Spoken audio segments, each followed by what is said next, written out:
একটা চাকরি খুব দরকার। শুনলাম এমআরআই কোম্পানিতে ইন্টারভিউ চলছে। আজই শেষ তারিখ। দেরি না করে সকাল 8টায় চলে গেলাম ইন্টারভিউ দিতে। ওয়েটিং রুমে অনেকক্ষণ বসে থাকার পর আমার ডাক পড়ল। মিস ফারিয়া প্রভাকে। জি আমি। আপনাকে স্যার ডাকেছিলেন আমার সাথে। জি চলুন। কেবিনে গিয়ে দেখি ম্যানেজার একটা স্টাফের সাথে কথা বলছে। অন্য পাশ ফিরে আমি গিয়ে বললাম, may I come in sir? Yes. বলেই দরজার দিকে তাকালেন। চিরচেনা মুখ দেখে আমি থমকে গেলাম। এ তো কেউ নয়, ফারহান, আমার প্রাক্তন, যাকে আমি এখনো ভালোবাসি। কিন্তু আর কিছু ভাবার আগেই ফারহান বলে উঠল, প্লিজ বসুন মিস ফারিয়া। স্যার জবটা আমার খুব দরকার। সিভি সহ সব কাগজ জমা দেন, আপনাকে পরে জানানো হবে। আমি কিছু বলতে যাব, তখনই দেখি একটা মেয়ে ফারহানের কেবিনে এসেই, Hey Farhan, how are you? Well Nishu, you look so pretty. Thanks Farhan, you look also handsome. ওদের এইসব লুতুপুতু আমার মোটেও ভালো লাগলো না। হয়তো ওর প্রেমিকা বা বউ, তাই বলে এমন করতে হবে? ঢং। নিশু আমার দিকে তাকিয়ে, এটা কি ফারহান? জবের জন্য ইন্টারভিউ দিতে এসেছে। ও এখনো শেষ হয়নি? শেষ? মিস ফারিয়া, আপনি এখনো বসে আছেন কেন? কিছু বলবেন? না আসলে কিছু না, বলেই উঠেই আবার পেছন ফিরে আমি, ফারহান একটা কথা বলবো, এটি কি তোমার প্রেমিকা নাকি বউ? এই মেয়ে, তুমি আমার ফারহানের নাম ধরে ডাকছো কেন? আর ফারহান, ও তোমার নাম জানে কি করে? আজই তো আসলে ইন্টারভিউ দিতে। তুমি কি চিনো? না নিশু, আমি ওকে কিভাবে চিনবো, আজই দেখলাম। সরি বলেই বেরিয়ে গেলাম কেবিন থেকে। নিশু যাও, এই ফাইলটাগুলো ঠিক আছে কিনা দেখো গিয়ে। Yeah sure. কফিল, কফিল এদিকে এসো। জি স্যার, বলেন। একটু আগে যে মেয়েটা আসলো তার সম্পূর্ণ ডিটেলস আমার চাই, আর তার জবটা কনফার্ম করে দাও। Let's go. Yes sir. 2 ঘন্টা পর। স্যার আসবো? কাম। স্যার, মেয়েটার নাম ফারিয়া প্রভা, বিয়ে হয়নি, একটা হোস্টেল থেকে পড়ালেখা করছে। আর এনাফ, থ্যাঙ্কস, যেতে পারো। জি স্যার। মিস ফারিয়া, তোমাকে খুব বেশি ভালোবাসতাম, কেন আমাকে ছেড়ে চলে গিয়েছিলে? আমার কি টাকা কম ছিল নাকি আমার ভালোবাসাই কমতি ছিল? এখন তুমি নিজেই আমার কাছে আবার ফিরে আসবে miss Faria. Just wait and see. অন্যদিকে ফারহানের কথা শুনে খুব কষ্ট হলো। সে আমাকে চেনে না, ঘৃণায় হয়তো আমার চেহারাও ভুলে গেছে। আমি তাকে বেঈমানির পরিচয় দিয়েছি, কিন্তু আমার যে কিছুই করার ছিল না। চোখ থেকে 2 ফোঁটা জল গড়িয়ে পড়ল। সন্ধ্যায় অচেনা নাম্বার থেকে কল আসলো। 2-3 বার বাজার পর রিসিভ করলাম। তখনই, আসসালামু আলাইকুম, কে বলছেন? আপনি কি মিস ফারিয়া প্রভা বলছেন? জি। কংগ্রাচুলেশনস, এমআরআই কোম্পানিতে আপনার জব কনফার্ম। ফারহান স্যারের পিএ আপনি। Thank you. কবে থেকে জয়েন করতে হবে? কাল থেকে জয়েন করতে হবে। আপনি কাল সকাল 8টায় অফিসে উপস্থিত থাকবেন। বাই। জি ঠিক আছে। জবটা পেয়ে খুব আনন্দ লাগছে, কিন্তু ফারহানকে প্রতিদিন দেখলে তো তার মায়ায় পড়ে যাব। জবটা ছেড়ে দেওয়াটাও পসিবল না। আচ্ছা, ফারহান কি তার বউকে খুব ভালোবাসে? আমাকে কি সত্যি ভুলে গেছে, নাকি নতুন করে আর আমাদের মাঝে কোনো সম্পর্ক তৈরি করতে চায় না? সত্যিটা বলে যদি ওর কাছে ক্ষমা চাই, আমাকে ক্ষমা করবে তো? এসব ভাবতে ভাবতে ঘুমিয়ে গেলাম। ঘুম ভাঙলো সকাল 7:30টায়। তাড়াতাড়ি উঠে ফ্রেশ হয়ে নাস্তা না করেই একটা শাড়ি পরে বের হলাম। রাস্তায় জ্যাম পড়ায় 10 মিনিট লেট হয়ে গেছে। উফ, আজকে প্রথম দিনই মনে হয় জব চলে যাবে। ভাবতে ভাবতে অফিসে চলে এলাম। অফিসে ঢোকার সাথে সাথে একটা লোক এসে বলে, হাই, আমি কফিল। তুমি ফারিয়া, রাইট? হুম। এত লেট করে আসছো কেন? আসো, স্যার তোমাকে ডাকে ভিতরে। চলুন বলে কফিলের পেছনে যেতে লাগলাম। খুব ভয় করছে যদি জবটা চলে যায়। কেবিনে গিয়ে কফিল বলল, আসবো স্যার। ইয়েস কাম।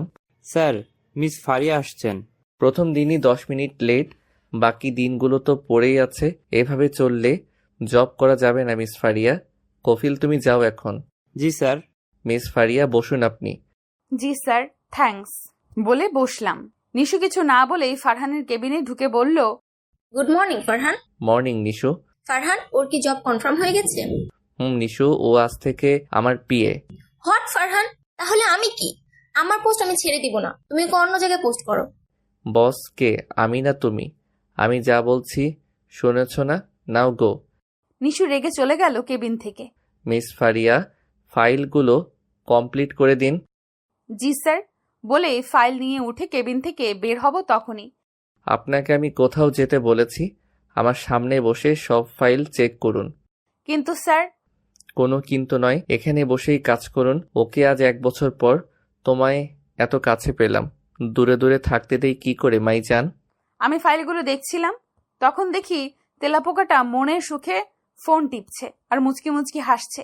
মাঝে মাঝে আমার দিকে তাকিয়ে তাকিয়ে দেখছে। মনে হয় মোবাইলে কোনো মাইয়ার লগে ইটিস পিটিস করে। শালা বান্দর, তুমি হয়তো আমার কথা ভুলেই গেছো। আমি যে অসম্পূর্ণতায় ভুগছি, তোমার কাছে থাকাটা পসিবল ছিল না আমার। এসব ভাবছি আর তার মায়া ভরা চোখের দিকে তাকিয়ে আছি। তখনই ফারহান বলে উঠল, আমি এতটাও সুন্দর না যে আমার দিকে এভাবে তাকিয়ে থাকতে হবে। সুন্দর হলে কেউ আমাকে ছেড়ে চলে যেত না। ফারহান, বিশ্বাস করো, বেঈমানকে বিশ্বাস করা যায় না। যারা টাকাকে ভালোবাসে, অন্যের অনুভূতির কোনো মূল্য দেয় না। সত্যি বলছি আমি। আমার জন্য কফি নিয়ে আসুন। আমি কেন কফি আনতে যাব? কারণ আপনি আমার পিএ। আমি যা বলবো তা শুনতে হবে। Let's go. ওকে বলে বিরক্ত নিয়ে কেবিন থেকে বের হতেই একটা লোকের সাথে ধাক্কা খেয়ে নিচে পড়ে গেলাম।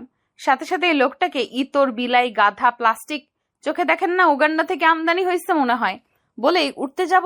তখনই লোকটা হাত বাড়িয়ে দিল। আমি তার হাত ধরে উঠবো, তখনই ফারহান এসে আমাকে আমার হাত ধরে উঠিয়ে দিল আর বলল, আমি ডাকা ছাড়া আমার কেবিনে আসবেন না, ওকে? আর লোকটা আমার দিকে কেমন লোলুপ চোখে তাকিয়ে বলে উঠল, হাউ সুইট। ও সুইট না, মিরাজ শেখ। ওর নাম ফারিয়া প্রভা, আমার পিএ। বাট ওকে তো আগে দেখিনি। আমার নিউ পিএ। চলুন ভিতরে। আর মিস ফারিয়া, আপনাকে কাজ দিয়েছি, এখানে দাঁড়িয়ে আমাদের কথা শুনতে বলিনি। নিজের কাজ করুন। Let's go. ওকে স্যার বলেই লোকটার দিকে এগিয়ে যাই। সেটা দেখে ফারহান রাগী চোখে আমার দিকে তাকিয়ে আছে। আমিও ফারহানকে রাগানোর জন্য লোকটার কাছে গিয়ে বললাম, হাই, আমি ফারিয়া প্রভা। হ্যালো, আমি মিরাজ শেখ। ধাক্কা দেওয়ার জন্য আই এম সরি, আমি দেখতে পাইনি। ইটস ওকে বলেই চলে গেলাম কফি বানাতে। সেখানে গিয়ে মিরাজ বেটাকে বিড়বিড় করে গালি দিচ্ছিলাম। শালা উগান্ডা, চোখে দেখে না মেয়েদের গায়ের উপর পড়ে, লুচু কোথাকার। আসছি আবার সরি বলতে। I am Tolly. আমাকে দেখতে পাইনি। গাল বাঁকা করে বললাম। তখনই পেছন থেকে কে যেন বলে উঠল, বাহ, একদিনে তো ভালোই হাত করে নিয়েছো ফারহানকে। শুনে পেছন ফিরে দেখি নিশু পেতনিটা দাঁড়িয়ে আছেন। তাকে দেখে আমার রাগ উঠে গেল। ও, আপনি কি করছেন এখানে? তা কি তোমাকে বলতে হবে নাকি? বলতে হবে। এই মেয়ে, একদিন হলো অফিসে জয়েন করেছো, তোমাকে কেন আমি কৈফিয়ত দিতে যাব? তুমি জানো আমি কি? আমি ফারহানের পিএ। কি বললেন? পিএ? সেটা তো ছিলেন, আজ থেকে আমি ফারহানের পিএ। আর অফিস টাইমে কাজ ফেলে এদিক সেদিক ঘোরাফেরা করছেন কেন? যান, নিজের কাজ করুন। তোমার চাকরি তো কেড়ে নিবই আমি, আর তোমাকেও দেখে নিব। আমার কাছে এসে মুখের উপর আঙুল তুলে, আঙুল নাবিয়ে কথা বলুন, মিস নিশু ওরফে ময়দা পেতনি। এই মেয়ে, কি বললে তুমি আমাকে? তো আমি বলেই মুখ বাঁকা করে চলে গেল। আর আমি ওর হিংসা দেখে মিটমিট করে হাসতে লাগলাম। 1 ঘন্টা পর ফারহানের কেবিনের দিকে যেতেই দেখি মিরাজ শেখ ফোনে কথা বলতে বলতে কেবিন থেকে বের হচ্ছে। আমি কিছু না বলেই চলে যেতে নিলে আমার হাত ধরে টান দেয় আর আমি সাথে সাথে হাত ছেড়ে দিয়ে বলে উঠলাম, এটা কোন ধরনের অসভ্যতামি? কুল বেবি, এত রেগে যাওয়ার কি আছে? তোমার মতো এত সফট মেয়েকে যে কেউ শুতে চাইবে? আর তোমার কোমর যে। বলেই আমার কোমরে হাত দিয়ে দিল আর আমি সাথে সাথে একটা থাপ্পড় মারলাম। হোয়াট দ্য হেল, তোর সাহস কি করে হয় আমাকে থাপ্পড় মারার? বলেই আমাকে থাপ্পড় মারতে আসলে কে যেন হাতটা ধরে ফেলে। তাকিয়ে দেখি ফারহান। কি হয়েছে মিস্টার মিরাজ শেখ? ওর গায়ে হাত তুলছেন কেন? তুমি জানো ফারহান ওই 2 টাকার মেয়ে আমাকে থাপ্পড় মেরেছে? ওর সাহস কি করে হয় আমার গায়ে হাত তোলার? কি হয়েছে মিস ফারিয়া? ওনাকে থাপ্পড় মেরেছেন কেন? স্যার, উনি আমার শরীরে আর কিছু বলার আগেই নিশু পেতনিটা এসে বলে, আরে ফারহান, এইসব 2 টাকার মেয়ে আর কি পারে? মিরাজ শেখ যাচ্ছিলেন, মিস ফারিয়া এসে ওনার সাথে নিজের ইচ্ছায় ধাক্কা দিয়ে নিচে পড়ে যায়, আর মিরাজ শেখ উঠিয়ে দিলে ওনাকে থাপ্পড় মারে। জানো না, এইসব মেয়ে কোনো টাকাওয়ালা ছেলেকে দেখলেই তো নিজের ইচ্ছায় গায়ে পড়ে। ছোট লোক কোথাকার। বলেই মুখ বাঁকা করে ফেলে। ফারহান নিশুর কথা শোনার পরপরই আমাকে একটা থাপ্পড় মারে। আমি গালে হাত দিয়ে ভাবছি, মানুষ কিভাবে এত মিথ্যা বলতে পারে। ফারহানের তো আমার কথাটা একবার শোনার দরকার ছিল। চোখের পানি চিকচিক করছে। তা দেখে নিশু বলে, এসব ন্যাকাকান্না করো না তো, তোমাদের মতো মেয়েদের চেনা আছে ঢং। মিরাজ শেখ, ওর হয়ে আমি ক্ষমা চেয়ে নিচ্ছি। সরি, কিছু মনে করবেন না। It's okay. চলুন আপনাকে এগিয়ে দিয়ে আসি। বলেই ফারহান আর মিরাজ শেখ চলে গেল। আমি বোকার মতো তখনও দাঁড়িয়ে আছি। কি থেকে কি হয়ে গেল? অফিসের সব স্টাফ আমার দিকে তাকিয়ে আছে, আর নিশু আমার কাছে এসে বলে, তোমাকে বলেছিলাম না তোমার চাকরি আমি কেড়ে নিব। সবে তো শুরু। ফারহানকে হ্যাক করা এতটাও সোজা না মিস ফারিয়া। বলেই শয়তানি হাসি দিয়ে বলে ওঠে, এইখানে কি সিনেমা চলছে? সবাই এইভাবে তাকিয়ে আছো কেন? যাও নিজের কাজে যাও। সবাই চলে গেল, সাথে নিশুও। আমি দৌড়ে আমার ওয়াশরুমে গিয়ে কান্না করতে লাগলাম। কেন আমার কথা একবার শুনলে না ফারহান? একবার তো আমাকেও জিজ্ঞেস করে জানতে পারতে। এসব ভাবছি আর কান্না করতেছি। ওয়াশরুম থেকে ফ্রেশ হয়ে কেবিনের দিকে যেতেই একটা মেয়ে বলে উঠল, হাই, আমি তিশা। হাত বাড়িয়ে দিয়ে, হ্যালো, আমি ফারিয়া। তুমি স্যারের নতুন পি, তাই না? হুম। তুমি মন খারাপ করো না। ওই নিশু ভূতনির কথা আমি জানি নিশু মিথ্যা বলেছে। আর মিরাজ শেখ লোকটা খুব বাজে, মেয়েদের শরীরে হাত দেয় শুধু। আর নিশু তোমাকে অপমান করার জন্য ওইসব মিথ্যে কথা বলেছে। আমি সব দেখেছি। আমার কোনো দোষ ছিল না, সত্যি। আরে আরে, কান্না করছো কেন? ওই নিশুটা এমনই, মানুষকে অপমান করে শুধু। আর তুমি এখন স্যারের পিয়ে না, এখন নিশু হিংসে জ্বলে পুড়ে মরবে, শুধু তোমার উপর প্রতিশোধ নিতে চাইবে। সাবধানে থেকো তুমি। আর শুনো, আজ থেকে চাইলে তুমি আমার সাথে সব শেয়ার করতে পারো, বন্ধু ভেবে। বলেই আমার চোখের পানি মুছে দিল। ওকে, আমি নিশুর এই অপমানের প্রতিশোধ নিয়েই ছাড়বো। এখন চলো, যাও যাক। নিশু আবার এখানে একসাথে দেখলে গন্ডগোল পাকিয়ে দিবে। আর একদম কান্না করবে না, তুমি খুব মিষ্টি দেখতে, কান্না করলে ভূতের মতো লাগে। বলেই হেসে দিল। আমিও হেসে দিলাম। আমি আর তিশা দুজনে একসাথে দুপুরে খাবার খেলাম। সন্ধ্যায় অফিস ছুটি হওয়ার পর দুজনে একসাথে বের হলাম। আমি হোস্টেলে চলে গেলাম আর নিশু ওর বাসায় চলে গেল। সকালে ঘুম ভাঙলো ফোনের রিং শুনে। ঘুম ঘুম চোখে ফোন হাতে নিয়ে দেখি তিশা কল দিছে। কল রিসিভ করে হ্যালো বললাম। মহারানী কি এখনো ঘুমাচ্ছেন? কয়টা বাজে? মহারানী, আপনি টাইম দেখেন তো কয়টা বাজে। আরে তিশু, এখন তো মাত্র 7:10 হলো। আপনি 10 মিনিটে রেডি হয়ে নিচে আসুন। আমি নিচে আছি। নিচে আছো মানে? কোথায় নিচে? তোমার রুমের নিচে। তাদের ফ্রেশ হয়ে আসো দুজনে, একসাথে নাস্তা করে অফিস যাব। ওকে, আমি আসতেছি। আমি ফ্রেশ হয়ে গোলাপি রঙের একটা শাড়ি পরে বের হলাম। নিচে গিয়ে দেখি তিশা ফোনে কাকে যেন বলছে। দেখো, আমি তোমার সাথে কোনো কথা বলতে চাই না। আমি তোমাকে ভালোবাসতে পারবো না, প্লিজ আর কখনো কল দিবে না। আমাকে দেখে ভ্যাবাচাকা খেয়ে কল কেটে দিল আর বলল, আরে আরে, তুমি চলে এসেছো? কার সাথে কথা বলা হচ্ছে শুনি? আরে তেমন কিছু না, বলবো তোমাকে। বাই দ্য ওয়ে, তোমাকে কিন্তু অনেক সুন্দর লাগছে। তাই নাকি? তোমাকেও কি কম সুন্দর লাগছে নাকি তিশু রানী? চলো যাওয়া যাক। দুজনে অফিসে গিয়ে নাস্তা করলাম একসাথে। অনেকক্ষণ পর ফারহান আসলো অফিসে। সবাই দাঁড়িয়ে শুভ সকাল জানালো। আমি তো দেখেই ফিতা। খোঁজা খোঁজা দাড়ি, black colour sunglass, black shirt, সব মিলিয়ে ক্রাশ খাওয়ার মতো। কিন্তু আমি ক্রাশ খেয়েও লাভ নেই। অনেকক্ষণ পর ফারহান আমাকে তার কেবিনে ডাকলো। আমি গিয়ে, may I come in sir? Yes miss Faria, come. Sir আমাকে ডাকছিলেন? জি মিস ফারিয়া, একটা প্রজেক্টের জন্য কিছু ফাইল রেডি করে দিতে হবে খুব তাড়াতাড়ি, আজকের মধ্যেই। আমার সামনে কিছু ফাইল রেখে। কিন্তু স্যার, আমি একা আজকের মধ্যেই কিভাবে রেডি করব? আমিও হেল্প করব। একসাথে বসেই ফাইলগুলো রেডি করতে হবে, না হলে ডিলটা আমাদের হাতছাড়া হয়ে যাবে আর মিরাজ শেখের হাতে চলে যাবে আর অনেক টাকা লস হয়ে যাবে। তাহলে স্যার, আমি নিজেই রেডি করে দিব। আপনি বিশ্বাস করতে পারেন। হা, বিশ্বাস? তাও আবার আপনাকে মিস ফারিয়া? বেঈমানকে দ্বিতীয়বার সুযোগ দেওয়া যায় না। আমি কিসের উপর আস্থা রেখে আপনাকে বিশ্বাস করব বলা তো যায় না। এখানে আমার ডিলটা নষ্ট করে মিরাজ শেখের সাথে আলাপ জমাবেন। বাই দ্য ওয়ে, এখন আসতে পারেন, পরে ডেকে নিব আপনাকে। আমি ফাইলগুলো নিয়ে ফারহানের কেবিন থেকে বেরিয়ে নিজের কেবিনে গেলাম। আর তখনই নিশু আসলো আমার কেবিনে। আচ্ছা, তো তোমার সাথে ফারহানের কি আগে কোনো সম্পর্ক ছিল? তোমরা কি দুজনকে আগে থেকেই চিনো? আমাকে বলা ছাড়া আমার কেবিনে কি করছেন আর আমাদের মাঝে কি আছে না আছে আপনার না জানলেও চলবে। ওকে? স্যার তো তোমাকে একটু বিশ্বাস করে না। তাছাড়া তোমার মতো মেয়ের কাজ না এই ফাইলগুলো রেডি করা। তার চেয়ে বরং পিয়ের জায়গাটা ছেড়ে দাও, আমি সব করে দিচ্ছি। স্যার আমাকে কাজটা দিয়েছে, আমি নিজেই করতে পারবো। তোমার কোনো দরকার নেই শাকচুন্নি। কি? তুমি আমাকে শাকচুন্নি বললা? খেত। আপনি যেতে পারেন প্লিজ, না হয় স্যারকে ডাকতে বাধ্য হব। তোমাকে আমি সফল হতে দিব না। তোমাকে সবার সামনে অপমান করব এই ফাইলের জন্য ফারিয়া, তুমি চিন্তাও করতে পারবে না। বলেই আমার কেবিন থেকে বেরোতেই কলার খোসায় পা দিয়ে ঠাস করে পড়ে যায়। আহ নিশু পড়ে যাওয়ায় অফিসের সব স্টাফ হেসে দিল, আর বেচারি নিশু কান্না কণ্ঠে রেগে গেল। হোয়াট দ্য হেল, এখানে কলার খোসা কে ফেলেছে? তখনই তিশা বলে ওঠে, আরে নিশু, তুমি কলার খোসা কোথায় পেলে? তুমি এত টাইট জামা পরো আর হিল জুতো পরো, তাই তো পরে গেলা।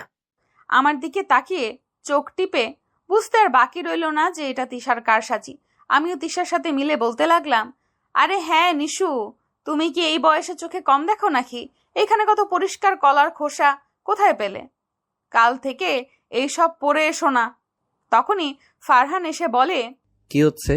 এখানে সবাই দাঁড়িয়ে আছো কেন? আর নিশু, তুমি এখানে বসে আছো কেন? যাও কাজ করো। ফারহান, আমাকে উঠাও না, আমি পড়ে পায়ে ব্যথা পেয়েছি, তাই উঠতে পারছি না। ফারহান হাত দিয়ে উঠাতে যাবে, তখনই তিশা এসে বলে, স্যার আমি তুলে দিচ্ছি, বলেই একটানে নিশুকে উঠিয়ে দিল। এই মেয়ে, তোমাকে উঠাতে বলেছি নাকি? আরে আমরা থাকতে স্যার কেন কষ্ট করবে? আর তুমি তো দেখি ঠিকই আছো। বলার সাথে সাথেই নিশু পায়ে হাত দিয়ে উফ, কি ব্যথা পায়ে। বলেই পা ধরে ন্যাকা কান্না করতে লাগলো আর বলল, ফারহান, আমাকে কোলে করে একটু কেবিনে দিয়ে আসবে প্লিজ। Yeah sure. বলেই কোলে উঠাতে নিলেই আমি বললাম, স্যার আমি আর তিশা মিলে নিয়ে যাচ্ছি, আপাকে কষ্ট করতে হবে না। বলেই তিশা আর আমি নিশুকে নিয়ে কেবিনে নিয়ে যেতে নিলেই নিশু আমাদের ছেড়ে একাই হাঁটতে লাগলো। আমি আর তিশা হেসে দিলাম, আর ফারহান বোকার মতো তাকিয়ে আছে নিশুর যাওয়ার দিকে। বুঝলে নিশু, কিছু মানুষ আছে শুধু মেয়ের ছোঁয়ার চেষ্টা করে, সুযোগ পেলেই মেয়েদের কোলে নেওয়ার চেষ্টায় থাকে। আরে আজব, কেউ বললো আর তাকে কোলে নিতে হবে? বলেই চলে যেতে নিলে ফারহান আমার হাত ধরে ফেলে আর বলে, কি বললে তুমি? আমি মেয়েদের ছোঁয়ার চেষ্টা করি আর কোলে নেই, তাই না? আরে স্যার, আপনি এত রেগে যাচ্ছেন কেন? আমি আপনাকে কিছু বলেছি নাকি? দাঁড়াও, দেখাচ্ছি। বলেই ফারহান আমাকে কোলে নিয়ে নিল, আর আমি হাত পা ছোড়াছুড়ি করে বলতে লাগলাম, স্যার সবাই দেখছে কি করছেন, প্লিজ আমাকে নামান, আমি পড়ে যাব। আমি তোমার মতো বিশ্বাসঘাতক নই যে আমাকে বিশ্বাস করতে পারবে না, পড়বে না। এইভাবেই থাকো, না হয় ফেলে দিব। তোমার সাহস কি করে হয় আমাকে এই কথা বলার? আমি অন্য মেয়েদের ছোঁয়ার চেষ্টা করি? স্যার আর বলবো না, প্লিজ আমাকে নামিয়ে দেন, আমি পড়ে যাব। আমার উপর বিশ্বাস রাখতে পারো, আমি তোমার মতো বিশ্বাসঘাতক না। আমাকে নিয়ে কেবিনে ঢুকলো। আমি বিশ্বাসঘাতক? আপনি আপনার নিশুকে কোলে নিন। আমি কেন নিশুকে কোলে নিব? ওমা, নিশুকে আপনি দু চোখে হারান, আমার তো মনে হয় ভালোবাসেন, আর তাকে তো কোলে নিবেন, তাই না? আমি আমার ভালোবাসাকে কোলে নিয়েছি। আমার প্রথম ও শেষ ভালোবাসা তুমি। আমি তো তোমাকে ছেড়ে যাইনি, তুমি আমাকে ছেড়ে চলে গিয়েছো। তোমার জন্য আমি কি করিনি? নিজের সবটা দিয়ে ভালোবেসেছিলাম, আর তুমি চলে গিয়েছিলে। একটা বছর আমি কেমন আছি, ভালো আছি কিনা সেটা জানার জন্যেও আমার খোঁজ নাওনি। তোমাকে ছাড়া এক একটা দিন আমার কেমন কেটেছিল সেটা শুধু আমি জানি। আমি তো তোমাকে বিয়ে করতে চেয়েছিলাম, কেন এমন করলে ফারি? কান্না কণ্ঠে বলে উঠল আর আমাকে কোল থেকে নামিয়ে দিল। আমি তোমার ভালোবাসা ছিলাম, কিন্তু আমি এখন প্রাক্তন। এই মেয়ে, তুমি প্রাক্তন নও, তুমি আমার ভালোবাসা, কারণ আমি তোমাকে এখনো ভালোবাসি। আর প্রাক্তন তো তাকেই বলে যাকে ভালোবেসে ভুলে থাকা যায়। আমি তো তোমাকে ভুলিনি, আমি তো তোমাকে খুব ভালোবেসেছিলাম। কেন ছেড়ে গেছিলে? কেন? আমার চুলের মুঠি ধরে। ফারহান, আমি চাইনি আমার অসম্পূর্ণতা নিয়ে তোমার জীবনে আসতে, আমার কিছুই করার ছিল না। আর বলার কিছু আগেই ফারহান আমার ঠোঁট তার ঠোঁট জোড়ার দখলে করে নিল, আর 2 মিনিট পর ছেড়ে দিল, আর আমার হাত ধরে টেনে আমাকে নিয়ে অফিস থেকে বেরিয়ে গেল, আর আমাকে টেনে নিয়ে গাড়িতে তুললো। আমি ভয়ে বললাম, স্যার গাড়িতে কেন তুললেন আমাকে? ফারহান কিছু না বলে আমাকে সিট বেল্ট বেঁধে দিল। কিছু বলছে না সে, 2 চোখ লাল হয়ে আছে, গম্ভীর ভাব নিয়ে গাড়ি চালাতে লাগলো। আমি অসহায় হয়ে জিজ্ঞেস করলাম, স্যার কোথায় যাচ্ছি আমরা বলবেন প্লিজ? একটা কথাও বলবে না তুমি, না হলে খুব খারাপ হয়ে যাবে। চোখ গরম করে, স্যার কালকের জন্য যে ফাইলগুলো রেডি করতে বলেছেন ওগুলোর কি হবে স্যার? ফারহান কিছু না বলে কাকে যেন কল দিল আর বলল, হ্যালো কফিল, মিস ফারিয়ার কেবিনে কিছু ফাইল আছে, আজকের মধ্যেই ফাইলগুলো রেডি হওয়া চাই, যাতে কোনো ভুল না হয়। আর আমি আজকে আর অফিসে যাব না, সব যেন ঠিক থাকে। ওকে, নাও বাই। ফারহান কল কেটে নিশ্চুপভাবে গাড়ি চালাতে লাগলো। স্যার আমরা কোথায় যাচ্ছি? আর আজকে অফিসে যাবেন না কেন স্যার? প্লিজ, আমি হোস্টেলে যাব, প্লিজ স্যার। আর একটা কথা বললে তোমাকে এখনই চলতি গাড়ি থেকে ফেলে দিব। Just shut up. আমি ভয়ে আর কোনো কথা বললাম না। কিছু দূর যাওয়ার পর একটা বাসার সামনে গাড়ি থামালো ফারহান আর আমাকে টেনে গাড়ি থেকে নামালো। গাড়ি থেকে নেমে দেখি বড় বড় করে লেখা কাজী অফিস। এটা দেখে আমার কলিজা শুকিয়ে গেল আর চোখ বড় বড় করে ফারহানের দিকে তাকালাম। এখন নিশ্চয়ই বুঝতে পারছো তোমাকে কোথায় নিয়ে এসেছি। স্যার আমাকে এখানে কেন নিয়ে এসেছেন? ও গড মিস ফারিয়া, আপনি জানেন না কাজী অফিসে মানুষ কেন আসে? স্যার প্লিজ এমনটা করবেন না, আমি আপনাকে বিয়ে করতে পারবো না। মিস ফারিয়া, তোমার জন্য একটা বছর আমি অনেক কষ্ট পেয়েছি। তুমি কি ভাবছো এখন তুমি পার পেয়ে যাবে? তোমার জীবন নরক করে দিব আমি। স্যার আমি আর কখনো আপনার সামনে আসবো না আজকের পর থেকে। আমার ছায়াও দেখবেন না, আপনি প্লিজ এমন করবেন না। ফারহান কোনো উত্তর না দিয়ে আমাকে টেনে ভেতরে নিয়ে যায় আর জোর করে আমাকে বিয়ে করে নেয়। এটা সবটা আমার কাছে যেন স্বপ্ন। ঘুম ভাঙলেই সব ঠিক আগের মতো হয়ে যাবে। গাড়ি নিজ গতিতে চলছে, আমি রোবটের মতো গাড়িতে বসে আছি আর ভাবছি 1 বছর আগের কথা। সেদিন ছিল আমার খালাতো ভাই তানভীরের বিয়ে। আমি কখনো শাড়ি পরিনি, শখ করেই সেদিন প্রথম পরেছিলাম। ইউটিউব দেখে দেখে শাড়ি পরে বের হলাম, সবার সাথে আড্ডা দিলাম।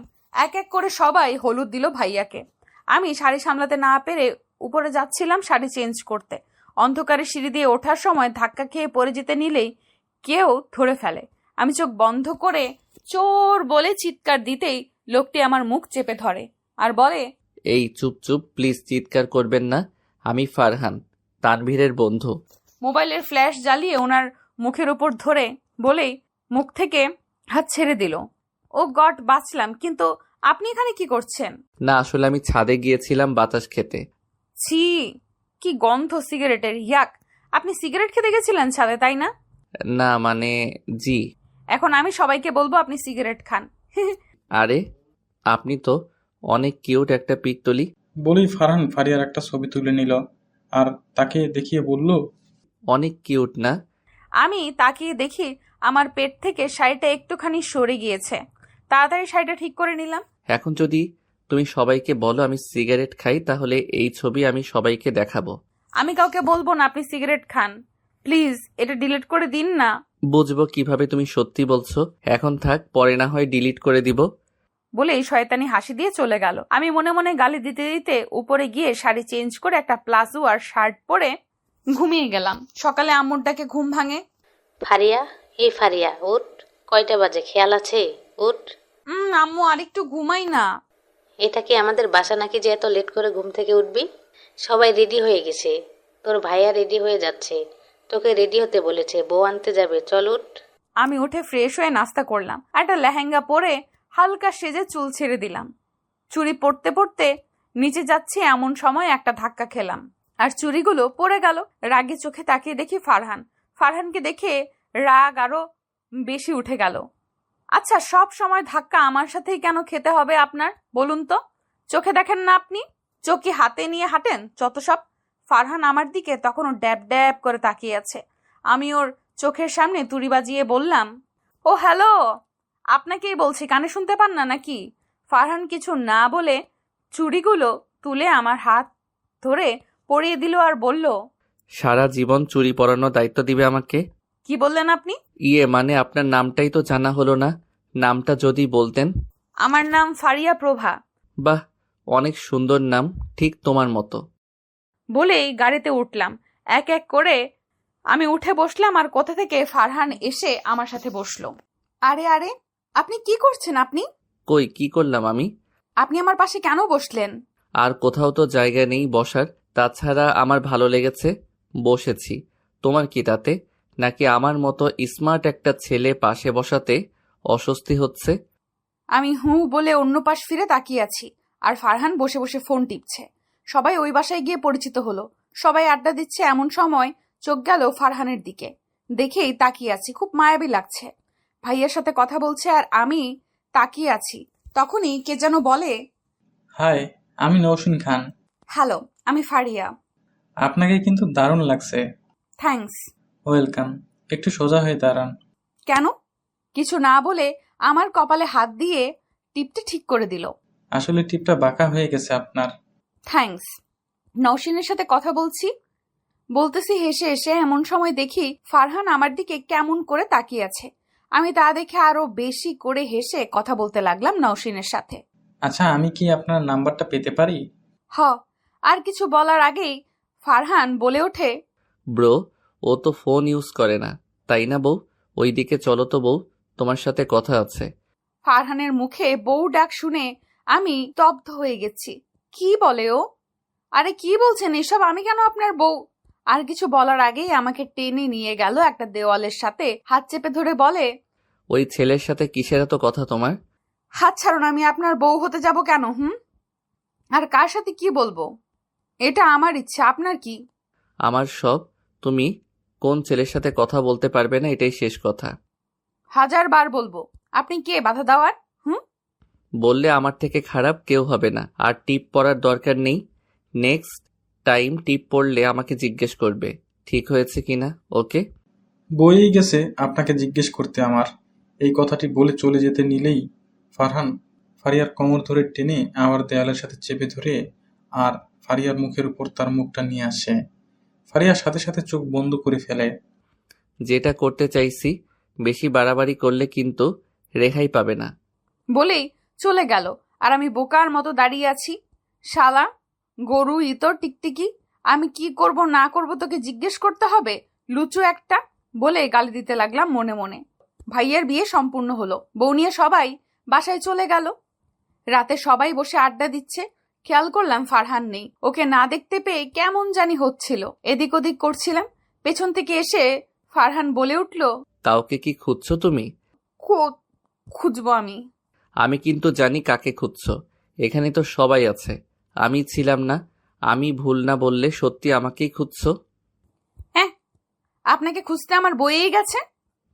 তোমার চোখ বলছে তুমি আমাকেই খুঁজছো মিস ফারিয়া। আমি কিছু না বলে সবার সাথে আড্ডা দিতে লাগলাম। কাজিনরা কিছু চিরকুট লিখতে লাগলো, তাতে অনেক কিছু লেখা আছে। যে চিরকুট নিবে তাতে যা লেখা তা দেখাতে হবে। কাজিনরা এক এক করে শেষ করলো। কেউ গান গাইলো, কেউ পাগলের অভিনয় করলো, তানভীর ভাইয়া ভাবিকে নিয়ে ডান্স করলো। এবার ফারহানের পালা। সে একটা চিরকুট নিল, তাতে লেখা কাউকে প্রপোজ করতে হবে। ফারহান আমার হাত ধরে সবার সামনে নিয়ে গেল আর হাঁটু গেড়ে বসে বলল, তোমাকে প্রথম দেখেই খুব ভালো লেগেছে। হয়তো তোমাকে বলে বোঝাতে পারবো না আমার অনুভূতিগুলো, কিন্তু বিশ্বাস করো, একটা কথাও মিথ্যা না। খুব বেশি ভালো লাগে তোমাকে। তুমি কারোর সাথে কথা বললে খুব খারাপ লাগে। তুমি কি আমাকে তোমার হাতে চুড়ি পরানোর দায়িত্ব দিবে? তোমার কপালের টিপটা ঠিক মাঝ বরাবর বসার সুযোগটা কি দিবে আমাকে? তোমাকে ভালো রাখার দায়িত্ব নিতে চাই, দিবে কি আমাকে একটা সুযোগ? I love you Faria. বলেই আমার হাতে তার হাত থেকে একটা আংটি খুলে পরিয়ে দিল। সবাই হাততালি দিতে লাগলো আর আমি মূর্তির মতো দাঁড়িয়ে আছি তখনও। ফারহান আমার মুখের সামনে এসে বলে, সবাই হেসে দিল আর আমি লজ্জা পেয়ে চলে গেলাম। সেই থেকে আমাদের প্রেম শুরু। খুব ভালোবাসতাম ফারহানকে। ফারহানও পাগলের মতো ভালোবাসতো। আমাদের ব্যাপারটা মোটামুটি অনেকেই জানতো। ফারহানের বোন দীপ্তিও জানতো আমাদের ব্যাপারে। সে ছিল একজন গাইনি ডাক্তার। আমাদের বিয়ে নিয়ে কথা হচ্ছিল দুই ফ্যামিলিতে। এর মাঝে ইদানিং আমার পেটে খুব ব্যথা হতো। প্রথম পাত্তা না দিলেও দিন দিন খুব সিরিয়াস অবস্থা হতে শুরু করে। উপায় না পেয়ে ডাক্তারের কাছে গেলাম। দীপ্তি চেম্বারে গিয়ে চেক আপ করাই। রিপোর্ট হাতে পেয়ে জানতে পারি আমার জরায়ুতে টিউমার হয়েছে। এখনই যদি অপারেশন না করাই পরে অনেক বেশি ক্ষতি হয়ে যাবে। উপায় না পেয়ে অপারেশন করাতেই হলো। অপারেশন করার পর দীপ্তি বলে আমি কোনোদিন মা হতে পারবো না। পারবো কিনা তার কোনো গ্যারান্টি নেই। জরায়ু অপারেশনের ফলে আমার মা হওয়ার ক্ষমতা 5% আছে। এটা শুনে কান্না পাচ্ছে খুব। একজন মেয়ের মা না হলে জীবনটাই হয়তো বৃথা। এর মাঝে দীপ্তি আমাকে বলে আমি যেন তার ভাইয়ের জীবন থেকে সরে যাই। তার মা নাকি নাতি নাতনির জন্য অনেক পাগল। আমি যদি বিয়ে করি তাহলে নাকি ফারহানের জীবনটা নষ্ট হয়ে যাবে। সত্যিই তো, যে মেয়ের মা হওয়ার যোগ্যতা থাকে না সমাজে তার কোনো দাম নেই। আমি কখনো ফারহানের বাবা হওয়ার ইচ্ছেই পূরণ করতে পারবো না। আমি যে এক অসম্পূর্ণ নারী। সবকিছু ভেবে ফারহানকে ছেড়ে আমি পালিয়ে চলে আসি বাসা থেকে। বান্ধবীর সাহায্যে একটা হোস্টেল থেকে টিউশনি করে নিজের পড়ার খরচ জোগাড় করি। চাকরিটা খুব বেশি প্রয়োজন ছিল আমার জন্য, তাই কোনো উপায় না পেয়ে ফারহানের অফিসেই চাকরি নিতে হলো। আমি অসম্পূর্ণতার জন্য ওকে ছেড়ে চলে গিয়েছিলাম। আমি চাইনি আমার জন্য ফারহান বাবা হওয়ার ইচ্ছে থেকে দূরে থাকুক। আমি চাইতাম ও সব সময় ভালো থাকুক। কিন্তু আজ কি হয়ে গেল? আমি তো দীপ্তিকে কথা দিয়েছিলাম ফারহানের জীবন থেকে চলে যাব। 1 বছর ফারহানের থেকে দূরে থেকেছি, নিজেকে জীবনকে যন্ত্রণাময় করে তুলেছি, তাও আমার মতো পাপীর ছায়া পড়তে দেইনি। নিয়তি আজকে আবার আমাকে ফারহানের সামনে দাঁড় করিয়ে দিল, বানিয়ে দিল ফারহানের অর্ধাঙ্গিনী। কি জবাব দিব আমি দীপ্তিকে? আমি তো ফারহানকে কখনো বাবা ডাক শোনাতে পারবো না, বাকিটা সবাই জানেন। নামো গাড়ি থেকে। কি হলো? আমার কথা কানে যাচ্ছে না তোমার? ফারহানের কথার ভাবনার জগৎ থেকে বেরিয়ে আসলাম। কোথায় নিয়ে এসেছেন আমাকে স্যার? বিয়ের পর মেয়েরা কোথায় যায় জানো না? আমার বাসায় নিয়ে এসেছি তোমাকে। স্যার আমি হোস্টেলে যাব, আমি এখানে থাকবো না, প্লিজ আমাকে হোস্টেলে দিয়ে আসুন, আমি নামবো না গাড়ি থেকে।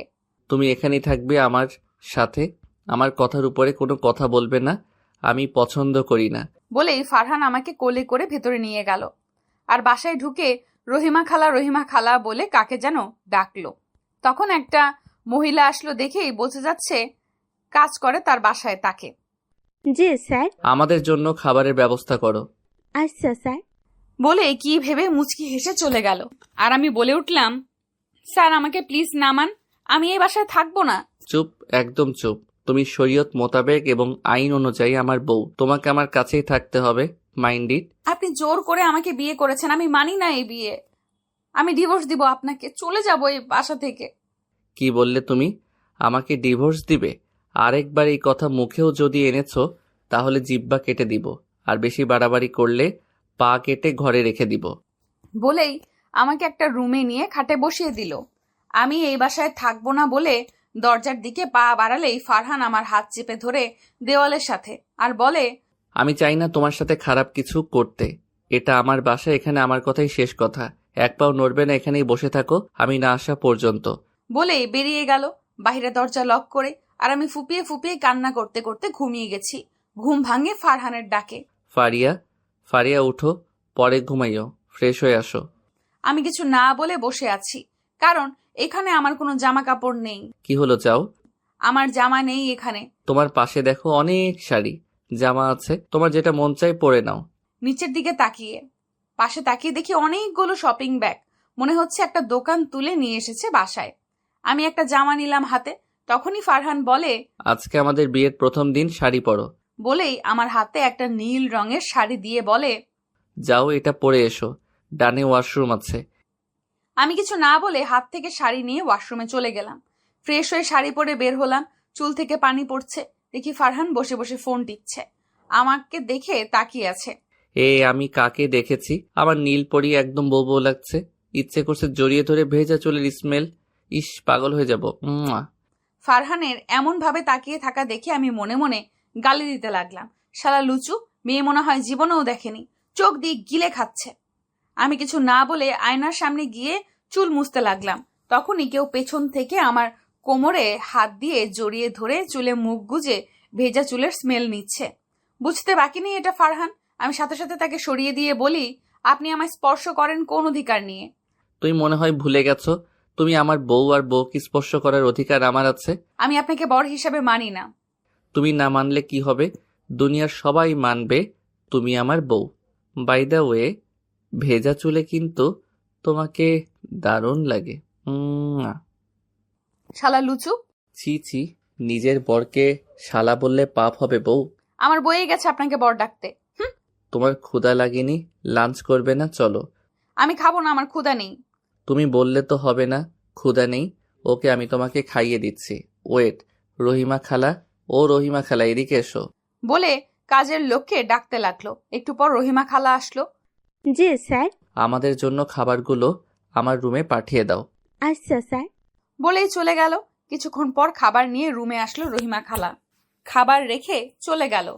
ফারহান প্লেটে খাবার নিয়ে আমার কাছে এসে বলে, হা করো বউ। আমি খাবো না। হা করতে বলেছি, হা করো। কথা বলো কেন? রেগে বলল। আমি ওর রাগ দেখে ভয়ে হা করি আর ফারহান আমাকে খাইয়ে দিচ্ছে, কিন্তু সে খাচ্ছে না। তাই জিজ্ঞেস করলাম, আপনি খাবেন না? বাহ, আমার জন্য মায়া হচ্ছে দেখি।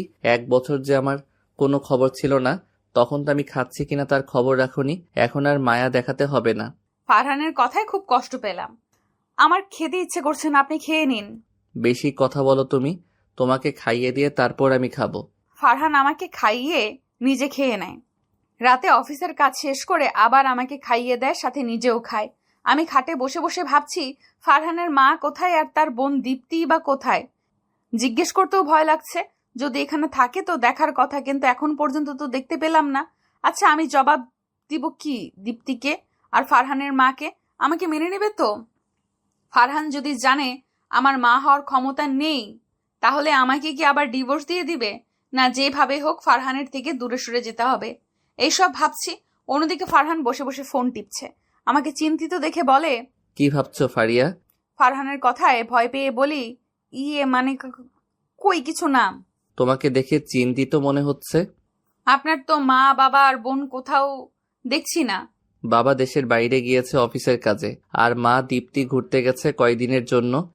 ও আসবে কবে? আসবে কয়েকদিন পর। অনেক রাত হয়েছে, ঘুমাবে না? বলেই বালিশ সোফার দিকে নিয়ে যাচ্ছে, তখনই ফারহান বলে ওঠে, দাঁড়াও, কি ব্যাপার, কোথায় যাচ্ছ?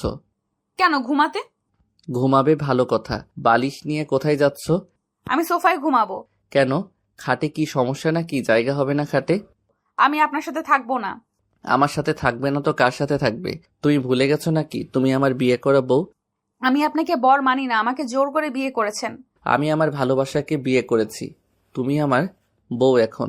আমি আপনার ভালোবাসা 1 বছর আগে ছিলাম, এখন আমি আপনাকে ভালোবাসি না। আমি প্রাক্তন আপনার, আপনি জোর করে বিয়ে করেছেন আমাকে। তোমার কাছে আমি প্রাক্তন ছিলাম, কিন্তু আমার কাছে তুমি আমার ভালোবাসা ছিলে। কখনোই তোমাকে প্রাক্তন ভাবিনি।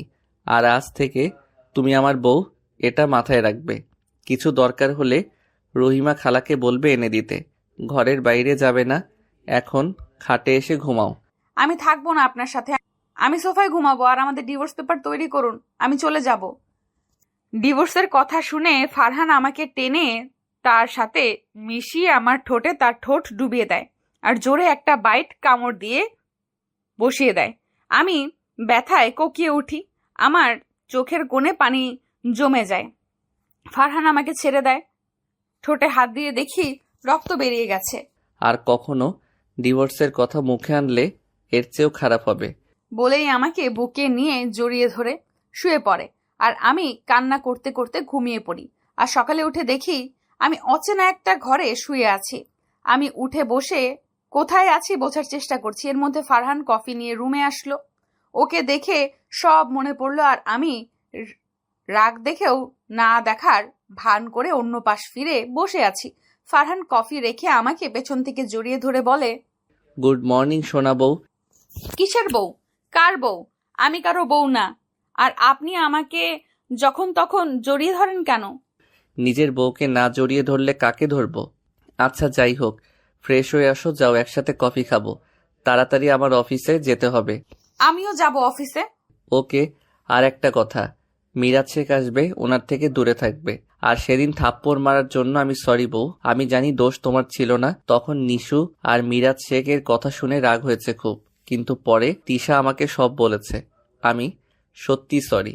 আমি কিছু না বলে ওয়াশরুমে চলে গেলাম। ফ্রেশ হয়ে বের হলাম আর ফারহান আমাকে কফি হাতে দিল। আমি কফিতে একটা চুমুক দিয়ে রেখে বললাম, ভালো হয়েছে, রেডি হয়ে আসুন। ফারহান রেডি হলো, আমিও রেডি হলাম। ফারহান এসে বলে, আমি রেডি, চলো। আমি আপনার সাথে যাব না, আমি রিক্সা করে চলে যাব, আপনি চলে যান। আমার সাথে যাবে না মানে? রিকশায় কেন যাবে? আপনার সাথে গেলে সবাই খারাপ ভাববে। কে খারাপ ভাববে? তুমি আমার বউকে কি ভাবলো তাতে আমার কি? আমার সাথে যেতে হবে, এটাই শেষ কথা। ফারহানের জোরাজোরিতে তার সাথে একসাথে গাড়িতে গেলাম। অফিসে সবাই আমাদের দিকে তাকিয়ে আছে ফারহানের সাথে আমাকে দেখে। ফারহানকে দেখে সবাই দাঁড়িয়ে গুড মর্নিং বলল। তখনই নিশু এসে হে ফারহান, গুড মর্নিং। বলে হাক করতে নিলেই আমি সামনে চলে আসি আর নিশু আমার সাথে হাক করে। আমাকে দেখে রেগে বলে ওঠে, আমি তোমার সাথে হাক করতে চাইছি নাকি? একটা ছেলেকে জড়িয়ে ধরতে লজ্জা করে না? তুমি চুপ করো। আর ফারহান, ও তোমার সাথে কেন? নিশু ও আর কিছু বলার আগেই আমি বলি, আসলে আসার সময় গাড়ি পাচ্ছিলাম না তো, তাই স্যারকে আসতে দেখে রিকোয়েস্ট করলাম আমাকে নিয়ে আসতে। ও, তোমাদের মতো মেয়েরা তো স্মার্ট ছেলে দেখলে আরো কত কিছুর বাহানা দেয়। নিশু ঠিকভাবে কথা বলো। এর মধ্যেই কফিল এসে বলে, স্যার আজকে তো মিটিং আছে, একটু পরেই সবাই আসবে, আর আমি ফাইলগুলো সব ঠিক করছি, কাইন্ডলি দেখবেন, চলুন। ওকে চলো। আর মিস ফারিয়া, আপনিও আসুন আমার কেবিনে। জি স্যার, আসছি বলেই ফারহানের কেবিনে গেলাম। কফিলের ফাইলগুলো খুব মনোযোগ দিয়ে দেখছে ফারহান, আর আমি ফারহানের দিকে তাকিয়ে আছি। অন্যরকম একটা টান অনুভব হয় ফারহানের প্রতি, খুব মায়া কাজ করে। কিন্তু আমাকে মায়ায় জড়িয়ে গেলে হবে না। সবার কপালে সব সুখ বেশি দিন থাকে না, হয়তো আমি তাদের মধ্যে একজন। এইসব ভাবছি, এর মধ্যে ফারহানের ডাক পড়ল। মিস ফারিয়া। তখন ভাবনার জগতে আমি। মিস ফারিয়া, এদিকে আসুন। ফাইলের দিকে তাকিয়ে আমি কিছু না বলায় ফারহান এবার একটু জোরেই ডাকলো। মিস ফারিয়া, আপনি কি দাঁড়িয়ে দাঁড়িয়ে ধ্যান করছেন? জোরে তার ডাকে অপ্রস্তুত হয়ে আমি বললাম, জি স্যার। এইদিকে আসুন, আমার পাশে এসে বসুন। কেন স্যার? প্রজেক্টের কাজ সম্পর্কে বুঝিয়ে দিব, কিভাবে কি করতে হবে। আমি ভয়ে ফারহানের পাশে গিয়ে বসলাম। একটা জিনিস বারবার জিজ্ঞেস করেছি, একটুও রাগ দেখায়নি, বরং সুন্দর করে সব বুঝিয়ে দিয়েছে। কিছুক্ষণ পর মিরাজ শেখ সহ সব ম্যানেজাররা আসলো ডিল ফাইনাল করতে। ফারিয়া খুব সুন্দর করে উপস্থাপনা করলো। সবচেয়ে সুন্দর প্রজেক্ট ও ভালো উপস্থাপনার জন্য ফারহানের কোম্পানির সাথে ডিলটা ফাইনাল হলো। ফারহান অনেক খুশি ডিলটা হাতে পেয়ে। কালকের জন্য পার্টি অ্যারেঞ্জ করেছে। আমাকে বেশ কয়েকবার ধন্যবাদ জানালো। দুপুরে একসাথে লাঞ্চ করলো আমার সাথে। আমি না বলার পরেও জোর করলো। সন্ধ্যায় অফিস ছুটির পর অফিস থেকে বের হয়ে আমি হোস্টেলের উদ্দেশ্যে পা বাড়াতেই কেউ হাত ধরে ফেলে। ভয়ে পেছন ফিরে তাকাতেই দেখি ফারহান হাত ধরে দাঁড়িয়ে আছে। স্যার, আপনি? কেন, অন্য কাউকে আশা করেছিলে বুঝি? না স্যার, কিছু বলবেন? কোথায় যাচ্ছ? কেন স্যার, হোস্টেলে যাচ্ছি। তুমি আমার বউ, আমি চাই না আমার বউ হোস্টেলে থাকুক। তাছাড়া আমার একটা বাড়ি আছে, এমন তো নয় যে আমি আমার বউকে বাড়িতে জায়গা দিতে পারবো না। দেখুন স্যার, আপনি কিন্তু বাড়াবাড়ি করছেন, আমি যাব না আপনার সাথে। বলেই চলে যেতে নিলে ফারহান বলে, তুমি আমার সাথেই যাবে। আমার হাত ধরে টেনে গাড়িতে তুলে ফেলে। ফারহানের জেদের কাছে হার মেনে তার বাড়িতেই আসতে হলো। আমি বাসায় গিয়ে চুপ করে বসে আছি। আমাকে এইভাবে বসে থাকতে দেখে ফারহান বলে, মহারানীর কি হয়েছে, এভাবে বসে আছেন কেন? আমি কিছু না বলায় ফারহান আবার বলে, কি হলো, ফ্রেশ হবেন না মহারানী? মন খারাপ করে বসে থাকলে কিন্তু প্যাঁচার মতো দেখায়। বলেই হেসে দিল। আমি রাগী চোখে ফারহানের দিকে তাকালাম। তা দেখে ফারহান বলে, এইভাবে প্যাঁচার মতো তাকালে ভয় লাগে, যান ফ্রেশ হয়ে আসুন। আমি ফ্রেশ হব না, আর আমাকে পেঁচার মতো লাগলে তোর কি? তোকে বলছি আমার দিকে তাকাতে? ইস, কতদিন পর তুমি আমাকে তুই করে কথা বললে। তবে যাই হোক, আমার বউয়ের দিকে তো আমিই তাকাবো, তাই না? বললেই আমাকে কোলে তুলে নিল। এই কি করছেন, আমাকে কোল থেকে নামান। না, আমার বউটা অনেক জেদ ধরেছে, সে নাকি ফ্রেশ হবে না, তাই আমি তাকে ফ্রেশ করে দিব। বলেই ডেভিল স্মাইল দিল আর আমাকে নিয়ে ওয়াশরুমের দিকে যেতে লাগলো। স্যার, আমি ফ্রেশ হব, প্লিজ আমাকে নিচে নামিয়ে দিন। না, আমি ফ্রেশ করিয়ে দিব, তুমি আগে আমার কথা শোনো নাই কেন? স্যার, আমি আপনার কথা শুনবো, প্লিজ, আমি নিজেই ফ্রেশ হব। ওকে, তবে একটা শর্ত আছে, তুমি শর্ত মানলে আমি নামিয়ে দিব। কি শর্ত? আমি শুনবো স্যার। সত্যি শুনবে? স্যার, প্লিজ নামিয়ে দিন। ওকে, বলছি। বলেই আমাকে কোল থেকে নামিয়ে দিল। স্যার, কি শর্ত? আমাকে একটা চুমু দাও। বলেই আমাকে কাছে টেনে নিল। ওকে, আগে চোখ বন্ধ করুন। ওকে, করলাম। বলেই চোখ বন্ধ করে ফেললো। সেই সুযোগে আমি তাকে ধাক্কা দিয়ে ওয়াশরুমের ভেতরে দরজা লক করে দিলাম আর ভেতরে গিয়ে জোরে জোরে হাসতে লাগলাম। ফারহান বলে উঠল, আমাকে বোকা বানানো, তাই না? সব সুদে আসলে বুঝে নিব পরে। আমি ফ্রেশ হয়ে বের হলাম। ফারহান দেখি ফোনে কথা বলছে কার সাথে। আমাকে দেখে কল কেটে দিল। আমি আর কিচ্ছু বলিনি। রাতে ডিনার শেষ করলাম। আজকেও সোফায় ঘুমাতে চাইলে ফারহানের কথায় বাধ্য হয়ে বিছানায় ঘুমাতে আসলাম, আর বারবার নিষেধ করার পরেও ফারহান আমাকে তার বুকে নিয়েই ঘুমালো। সকালে দুজনে নাস্তা করে রেডি হয়ে অফিসে গেলাম। আমি তিশাকে আমাদের ব্যাপারে সব বললাম। তখনই ফারহান আমাকে তার কেবিনে ডাকলো। আমি গিয়ে দেখি নিশু ফারহানের হাত ধরে বসে আছে। ফারহানকে কি যেন দেখাচ্ছে তার ফোনে। তা দেখে আমার খুব রাগ হলো। ইচ্ছে করছে ওই নিশু পেতনির চুল সব ছিঁড়ে ফেলি। আমি বললাম, আসবো স্যার? মিস ফারিয়া আসো। স্যার কেন ডেকেছিলেন? কোনো কাজ আছে? নিশু, তুমি এখন যাও। ওকে ফারহান। বলুন স্যার। তোমাকে নিয়ে একটু শপিংয়ে যাব এখন, আর আমি বাকি সব কাজ কফিলকে বুঝিয়ে দিয়েছি। স্যার আমার ভালো লাগছে না, আপনি বরং নিশুকে নিয়ে যান। নিশুকে কেন নিয়ে যাব? নিশু আমার বউ না, আমার বউ তুমি। স্যার এটা অফিস, আর এখানে আমি আপনার কর্মচারী। অফিস হোক আর বাসা, তুমি আমার বউ। আমি যা বলবো তাই হবে। প্লিজ স্যার, আমি যাব না, আপনি বরং নিশুকে নিয়ে যান, সে অনেক খুশি হবে। চুপচাপ আমার সাথে এসো। বেশি কথা বললে কোলে করে সবার সামনে থেকে নিয়ে যাব। আপনি যান, আমি আসছি। ফারহান চলে গেল। সে যাওয়ার পর আমিও গেলাম শপিং মলে। দিয়ে আমাকে কিছু জুয়েলারি কিনে দিল, কিছু শাড়ি কিনে দিল। শপিং করে বের হওয়ার সময় ফারহান বলে উঠল, কি রে তুই এখানে? ফারহান কাকে এই কথাটা বলছে দেখার জন্য পাশ ফিরতেই দেখি দীপ্তি দাঁড়িয়ে আছে, সাথে একটা ছেলে, মনে হয় দীপ্তির হাজবেন্ড। আমি তাকে দেখে ভূত দেখার মতো চমকে গেলাম।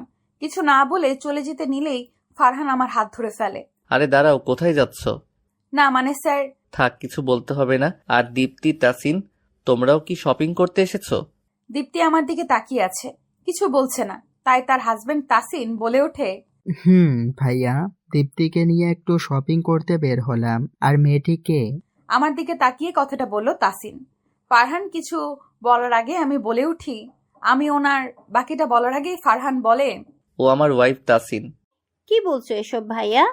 ওকে তুমি বিয়ে করেছো? কেন, আমি ওকে বিয়ে করতে পারি না নাকি? ও মেয়ে নয়? ভাইয়া তুমি? আরে তুমি এমন করছো কেন? ভাইয়া হয়তো মজা করছেন, তাই না? আমাকে কি তোমাদের মজার পাত্র মনে হয় তাসিন? কিন্তু কখন বিয়ে করলেন? কই, আমরা তো শুনিনি। সবাইকে সারপ্রাইজ দিব ভেবেছি, তাই বলিনি। Wow, congratulation. Thank you Tasin. চলো আমার বাসায়। আর দীপ্তি, তোরা কখন এলি? মা কেমন আছে? কাল এসেছি। তাই বলিনি বলেই তাসিনের হাত ধরে টেনে নিয়ে গেল। আমি কিচ্ছু বলিনি ওদের কথার মাঝে। আচ্ছা চলো আমরা বাসায় যাই। বলেই আমাকে টেনে গাড়িতে বসিয়ে দিল। সারা পথ আমি একটা কথাও বলিনি, চুপ করেছিলাম। বাসায় গিয়ে ফ্রেশ হয়ে লাঞ্চ করে নিলাম। সারা বাড়ি সাজানো হচ্ছে, সন্ধ্যায় পার্টি অ্যারেঞ্জ করছে ফারহান। পার্টিতে অফিসের সবাইকে ইনভাইট করেছে। খুব সুন্দর করে সারা বাড়ি সাজানো হয়েছে। সন্ধ্যায় একে একে সকল গেস্ট আসা শুরু করে। আমি রুমে একা বসে আছি। তখন ফারহান এসে বলল, কি ব্যাপার, রেডি হচ্ছ না কেন? আমি কেন রেডি হব? অনেক গেস্ট আসবে, তুমি কি এখানে বসে থাকবে নাকি? যাও রেডি হয়ে আসো। আমি কিছু না বলে রেডি হতে গেলাম। রেড কালার একটা লং ড্রেস পরেছি, চুলগুলো ছেড়ে দেওয়া। রেড কালার লিপস্টিক দিয়েছি। আমি রেডি হয়ে বসে আছি। কিছুক্ষণ পর ফারহান আসলো রুমে। কি ব্যাপার, তুমি এখনো রেডি হওনি? বলেই রুমে ঢুকে হা করে তাকিয়ে আছে আমার দিকে। আমিও তাকে দেখে তাকিয়ে আছি। পুরো প্রিন্স লাগছে দেখতে। বাহ, প্রেমে পড়ে গেলাম আবার নতুন করে। বাহ, ভাগ্য করে এমন বউ পেলাম। লাল পরি লাগছে একেবারে, ইচ্ছে করছে কোলে তুলে নিতে। আপনাদের শুভ দৃষ্টি শেষ হলো নাকি? তিশার কথা শুনে আমি আর ফারহান দুজনেই লজ্জা পেলাম। মানে তিশু, তুমি আর ফারিয়া নিচে আসো, আমি গেলাম। বলেই ফারহান চলে গেল। তিশা আমাকে ধাক্কা দিয়ে বলে, কি মহারানী, শুভ দৃষ্টি হচ্ছিল বুঝি দুজনার? তবে যাই বলো, আজকে কিন্তু তোমাকে একদম লাল পরি লাগছে। আমি ছেলে হলে তোমাকে তুলে নিয়ে যেতাম। দুজনে কথা বলতে বলতে নিচে এসেছি। নিচে এসে দেখি নিশু ফারহানের সাথে পিক তুলছে ক্লোজ হয়ে। তা দেখে আমার প্রচন্ড রাগ ওঠে। আমি আর তিশা অন্য পাশে গিয়ে কথা বলতেছি। এই, তুমি ওই দিন কার সাথে ফোনে কথা বললা? আমাকে বলনি তো। কফিলের সাথে কথা বলছিলাম। আসলে কফিল আমাকে ভালোবাসে, তাই তার সাথে রিলেশন করার জন্য রিকোয়েস্ট করেছে। আরে, এটা তো ভালো কথা, তুমি নিষেধ করে দিলে কেন? কফিল তো খুব ভালো ছেলে। আসলে আমার ভালো লাগে না এসব। এর মধ্যে কফিল এসে বারবার তিশার আশপাশে ঘোরাঘুরি করছে। কফিল ভাইয়া, এদিকে এসো। মিস ফারিয়া বলুন। আপনার কাউকে দরকার নাকি? ইয়ে মানে আমি সব জানি। যাও তিশু, তুমি কফিলের সাথে কথা বলো। তিশা যেতে চাচ্ছিল না, আমি জোর করে পাঠিয়ে দিলাম। আমি একপাশে দাঁড়িয়ে ফোন টিপছি, হঠাৎ করে মিরাজ শেখ এসে বলে, হাই সুইটি, হ্যালো। তোমাকে অনেক হট লাগছে। আমার সাথে যাবে আজকে? আর যা চাও তাই দিব। Mind your language mister Miraj Sheikh. আরে এত উত্তেজিত হওয়া শরীরের জন্য ভালো না মিস ফারিয়া, চলো তো। বলেই আমার হাত ধরে টেনে নিয়ে যেতে থাকে, আর আমি হাত ছাড়ার জন্য চেষ্টা করছি। এমন সময় ফারহান এসে মিরাজের থেকে আমাকে ছাড়িয়ে নেয়, আর আমি ফারহানের পেছনে লুকিয়ে যাই। কি হচ্ছে এইসব? মিরাজ শেখ, ওকে কোথায় নিয়ে যাচ্ছেন? আরে ফারহান, তুমি কেন এর মধ্যে আসতে গেলে? ওকে আজকে রাতের জন্য নিয়ে যাচ্ছিলাম, বলেছি যা চাইবে তাই পাবে, কিন্তু রাজি হচ্ছিল না, তাই নিয়ে যাচ্ছি জোর করে। মিরাজের কথা শুনে ফারহান তাকে একটা থাপ্পড় মারে। আপনার মন মানসিকতা এত নিচু কেন? এসব বাজারের মেয়ের জন্য আজকে তুমি আমাকে থাপ্পড় মারলে? ওকে তো আমি নিয়ে যাবই। বলেই আমার দিকে আসতে নিলে ফারহান মিরাজকে এলোপাথারি থাপ্পড় ঘুষি মারতে থাকে আর বলে, ওর নামে আর একটা বাজে কথা বলবি তো তোকে আমি এখানেই শেষ করে দিব। তোর সাহস কি করে হয় ওর দিকে বাজে নজরে তাকানোর? ও আমার জান হয়, বুঝলি? এইসব বলছে আর মারছে। সবাই চেষ্টা করেও ফারহানকে থামাতে পারছে না। অনেক কষ্টে ফারহানকে থামালো সবাই। এটা তুমি ঠিক করলে না ফারহান, এর ফল ভালো হবে না কিন্তু, দেখে নিও। তোকে যেন আমার চোখের সামনে না দেখি আর। ওকে এখান থেকে বের করে দাও কফিল। মিরাজ শেখ চলে গেল। সবাই ভয়ে চুপ করে রইল, কেউ কিছু বলছে না। আমি একপাশে দাঁড়িয়ে আছি। এতক্ষণ যা হলো সব আমার মাথার উপর দিয়ে গেল। কি হয়ে গেল? ফারহান আমাকে নিয়ে গেল সবার সামনে, আর সবাইকে উদ্দেশ্য করে বলল, আমি প্রথমেই দুঃখিত আপনাদের সবার আনন্দ নষ্ট করার জন্য। মেয়ে জাতিকে নিয়ে এমন বাজে মন্তব্য আমার অপছন্দ। তাছাড়া আপনারা সকলেই জানেন আজকের এই পার্টি আমাদের অফিসে যে ডিলটা সম্পন্ন হয়েছে তাকে ঘিরে। কিন্তু আমি আপনাদের সবাইকে আজকে আরো একটা কথা জানাতে চাই। মিস ফারিয়া আমার ওয়াইফ। জানি কথাটা শুনে অনেকেই হয়তো বিশ্বাস করবেন না, কিন্তু এটাই সত্যি। ফারিয়া আমার বউ। এই কথা শুনে নিশুর আগে গজগজ করে চলে গেল, আর অন্যরা সবাই এই কথা শুনে সবাই করতালি দিতে লাগলো। একে একে সবাই কংগ্রেচুলেশন জানালো, আমাদের বিবাহিত জীবনে সুখী হওয়ার জন্য দোয়া করলো। রাতে সবাই ডিনার করে চলে গেল। আমি ফ্রেশ হয়ে শাড়ি চেঞ্জ করে একটা প্লাজো আর টপ পরে ব্যালকনিতে দাঁড়িয়ে আছি, আকাশের দিকে তাকিয়ে। এমন সময় ফারহান এসে আমার চুলে হাত বুলাতে লাগলো। খুব বেশি দরকার ছিল কি মিরাজ শেখকে এমন করার? মিরাজ শেখের জন্য কি তোমার খুব খারাপ লাগছে নাকি? আমি তো সে কথা বলিনি। যদি আপনার কোনো ক্ষতি করে তো? আমার কিসের ক্ষতি করবে? আর আমার কিছু হলে তো তোমার জন্য ভালো, তোমাকে মুক্তি দিয়ে দিব। বলেই ফারহান এসে শুয়ে পড়ে। কিছুক্ষণ পর ফারিয়া এসে কিছু না বলেই ফারহানের বুকে মুখ লুকিয়ে জড়িয়ে ধরে শুয়ে পড়ল। তা দেখে ফারহান মুচকি হেসে পরম আদরে ফারিয়াকে বুকের সাথে মিশিয়ে ঘুমিয়ে পড়ল। অন্যদিকে দীপ্তি তার মাকে যা ইচ্ছে তা বলল ফারিয়া আর ফারহানকে নিয়ে। দেখো মা, তোমার ছেলে খুব বেশি বাড়াবাড়ি করে ফেলেছে। তুমি এত করে বলছো যে তাকে আরো ভালো সুন্দরী মেয়ে খুঁজে দিবে। কে শুনলো কার কথা? তার এক কথা, আমি বিয়ে করব না। ওই মুখপুরীকে শেষে বিয়ে করেই নিল। তাসিনের সামনে তো লজ্জায় আমি মাথা উঁচু করে তাকাতেই পারছি না। কি আছে ওই মেয়ের মধ্যে মা? তোমার ছেলে তোমাকে একবার জানানোর চেষ্টাও করলো না, বিয়ে করে নিল। আদর দিয়ে তো বাদর বানিয়েছো। এখন প্রতিবেশীদের নানান কথা শুনবে, সবাই তো তোমাকেই বলবে নেহা তোমার ছেলে তোমাকে না জানিয়ে বিয়ে করে ফেলেছে। ছি ছি ছি। আর যখন বাচ্চা হবে না, তোমার বান্ধবীরা সবাই বলবে, কি রে নেহা, তো নাতি নাতনি কেন হচ্ছে না? ভাবতে কেমন লাগছে মা। ছি, কি লজ্জার বিষয়। তুমি কিছু বলছো না কেন মা? বলল দীপ্তি। এতক্ষণ পর মিসেস নেহারও মুখ খুললেন। আগে সব ব্যাপার জেনে নিতে হবে। ফারহান এমন একটা কাজ করবে আমি স্বপ্নেও ভাবিনি। ঠান্ডা মাথায় সব ভাবতে হবে, সুযোগ বুঝে কাজ করতে হবে। তুই এত উত্তেজিত হচ্ছিস কেন? আর এখনো তো তেমন কেউ জানে না। সকালে ফারিয়া ঘুম থেকে উঠে নিজেকে আবিষ্কার করলো ফারহানের লোমশ বুকের উপর। সিল্কি চুলগুলো এলোমেলো হয়ে আছে। ফারহানের প্রতি কেমন যেন মায়া কাজ করছে ফারিয়ার। মোহে ডুবে যাচ্ছে ফারহানের। ফ্যানের বাতাসে চুলগুলো উড়ছে ফারহানের, আর ফারিয়া চুলে আস্তে আস্তে হাত বুলিয়ে দিচ্ছে। একসময় কত স্বপ্ন দেখতো ফারহানকে নিয়ে, তার একটা পরিবার হবে, বেবি হবে, সারা ঘর আনন্দে মেতে উঠবে। কিন্তু এখন এইসব ভাবতেই ফারিয়ার চোখে জল আসে। কি হবে এরপরে? কিভাবে দাঁড়াবে দীপ্তি আর তার মায়ের সামনে? ফারহানকে কিভাবে আবারও ধোঁকা দিবে এইসব ভাবছে আর কান্না করছে। ফারিয়ার চোখের জল পড়ছে ফারহানের মুখের উপর, আর ফারহানের নড়াচড়া দেখে ফারিয়া ভাবনার জগৎ থেকে বেরিয়ে আসে। তাড়াতাড়ি চোখের জল মুছে নেয়। এর মধ্যে ফারহানের ঘুম ভেঙে যায়। তাকিয়ে দেখে ফারিয়ার ঘুম ভেঙে গেছে। গুড মর্নিং সোনা বউ। বলেই কপালে চুমু দিল। ফারিয়া কিছু না বলে উঠে ফ্রেশ হতে চলে গেল। ফ্রেশ হয়ে ফারহানের জন্য কফি নিয়ে আসলো। রুমে ঢুকে দেখে ফারহান রুমে নেই। ওয়াশরুমের দরজা খোলার আওয়াজ পেয়ে তাকিয়ে দেখে ফারহান গোসল করে বের হলো। তার ছোট ছোট ভেজা চুলগুলো থেকে ফোঁটা ফোঁটা পানি পড়ছে। ফারিয়ার ইচ্ছে করছে ফারহানের চুলগুলো আলতো করে আঁচল দিয়ে মুছে দিতে।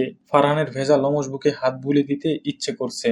ফারহান ফারিয়ার এমন ভাবে তাকিয়ে থাকা দেখে মুচকি হেসে বলে, ছি ছি, এমন করে তাকিয়ে আছো কেন? আমার লজ্জা করছে না বুঝি? ছেলে হলেও আমার লজ্জা করে তো। হাই হাই, কেমন করে তাকিয়ে আছে দেখো। বলেই মুখে হাত দিয়ে ঠেকে ফেললো। অন্যদিকে ফারহানের এমন অবস্থা থেকে ফারিয়ার লজ্জার নাজেহাল অবস্থা। কফি রেখে তাড়াতাড়ি ব্যালকনিতে গিয়ে দাঁড়িয়ে রইল। ফারিয়ার এমন করে চলে যাওয়া দেখে ফারহান হো হো করে জোরে হেসে দেয়। ফারহান কফি হাতে নিয়ে ব্যালকনিতে গিয়ে ফারিয়ার পাশে গিয়ে দাঁড়ালো। ফারহানকে দেখে ফারিয়ার লজ্জায় মাথা নিচু করে চলে আসতে নিলেই ফারহান এক হাতে দিয়ে জড়িয়ে ধরে। পালাচ্ছ কেন সোনা বউ?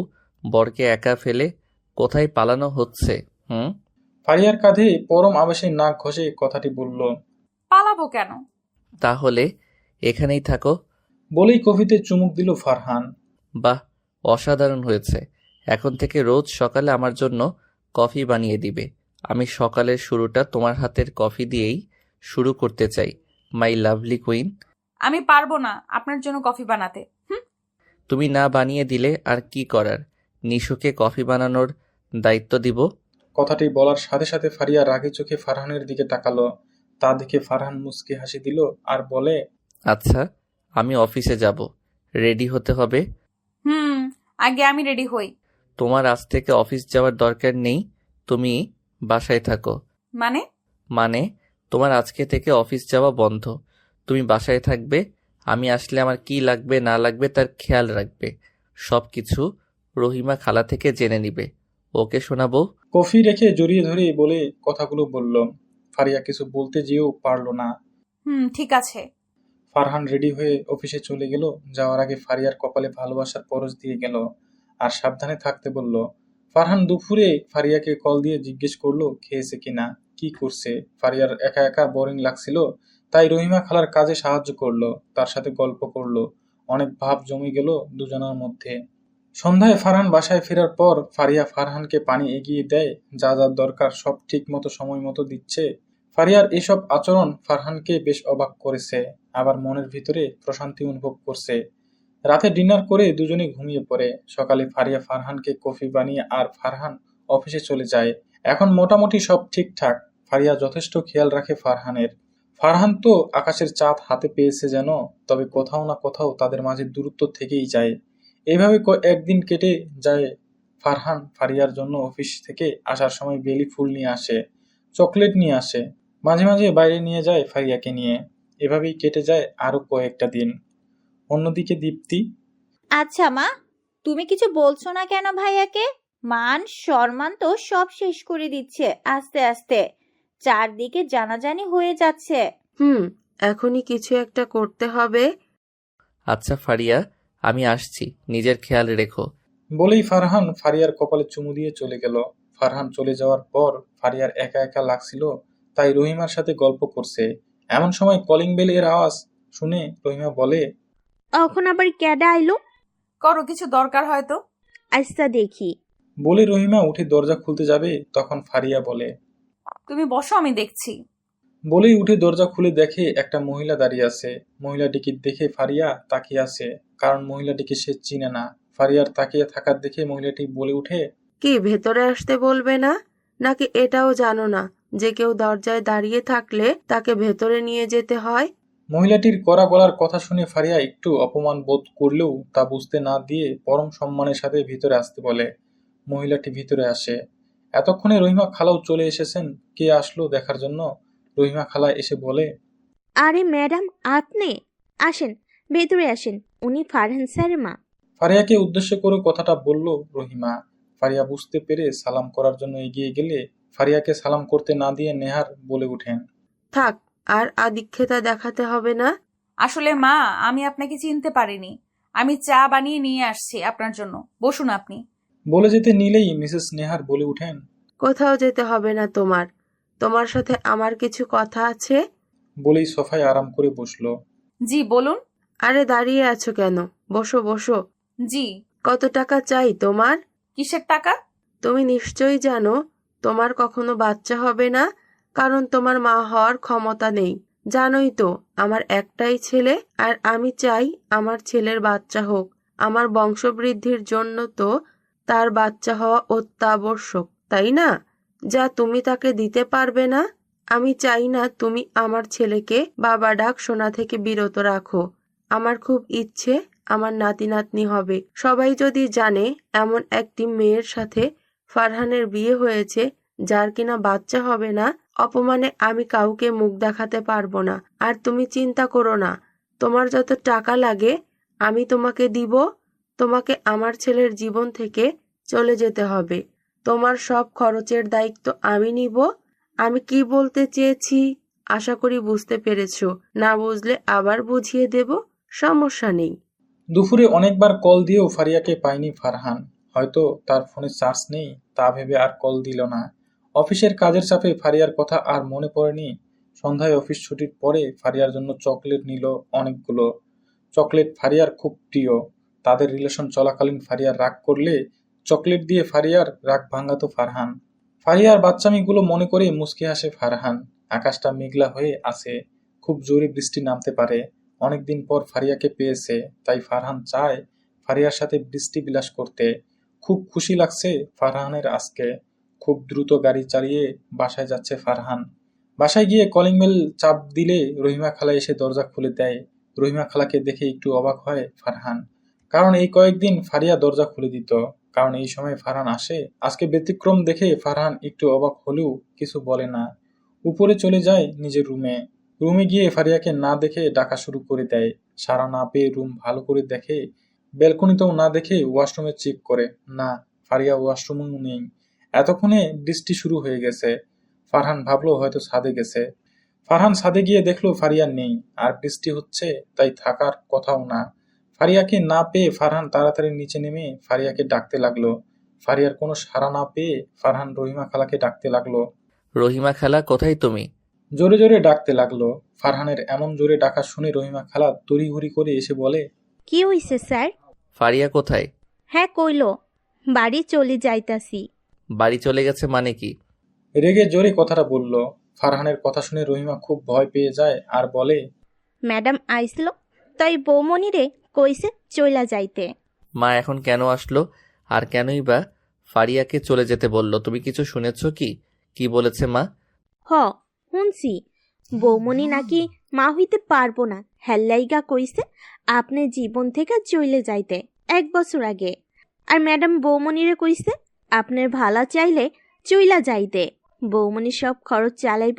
ম্যাডাম অনেক টাকা দিতে চাইছে বৌমনিরে চইলা যাওয়ার লাইগা, কিন্তু বৌমনি টাকা নেয় নাই, চইলা গেছে। ম্যাডামের কথাই বৌমনি চইলা গেছে। রহিমা খালার কথা শুনে ফারহানের মাথায় আগুন ধরে গেল। আর এখন সব ক্লিয়ার ফারহানের কাছে। ফারিয়া কেন 1 বছর আগে তাকে ছেড়ে গিয়েছিল। আস্তে আস্তে সব মনে পড়ে ফারহানের। যখন জিজ্ঞেস করতো কেন ছেড়ে চলে গিয়েছিলে আমাকে, ফারিয়া তখন উত্তরে বলতে চাইতো তার অসম্পূর্ণতা নিয়ে। ফারহানের জীবনে জড়াতে চায়নি। ফারিয়া মা হতে পারবে না, তাই সে আমাকে এড়িয়ে চলতো। কিন্তু আমাকে একটাবার তো জিজ্ঞেস করতে পারতো আমি কি চাই। আমাকে কিছু না বলে এইসব করলো ফারিয়া। এর আগে ফারহানের চোখ দুটো লাল হয়ে গেল। তাড়াতাড়ি উপরে গেল তার রুমে ফোন নিতে। আর একটা চিঠি পেল। ফারহান খুলে দেখে চিঠিতে লেখা, সময় মতো ডিভোর্স পেপার পেয়ে যাবে, ভালো থেকো। চিঠিটা পড়ে ফারহানের আরো বেশি রাগ উঠল। কফিলকে কল দিয়ে বলে তার বাসায় আসতে। অফিস ছুটির কারণে কফিল এখনো রাস্তায়, তাই তাড়াতাড়ি চলে আসলো। স্যার আসবো? আসো, আমার সাথে চলো এক জায়গায়। আসুন স্যার। দুজনে গাড়িতে উঠলো। কফিলকে বলল ফারিয়ার হোস্টেলে নিতে গাড়ি। কফিলকে সাথে নেওয়ার একমাত্র কারণ হলো ড্রাইভিং করা। না হয় ফারহান রাগের মাথায় উল্টা পাল্টা ড্রাইভিং করে কোনো দুর্ঘটনা বাঁধিয়ে ফেলবে, আর ফারিয়াকেও খোঁজা হবে না। ফারহান গাড়িতে বসে রাগে ফুঁসছে। তোমার সাহস কি করে হয় আমাকে বলা ছাড়া এক পা বাড়ির বাইরে রাখার?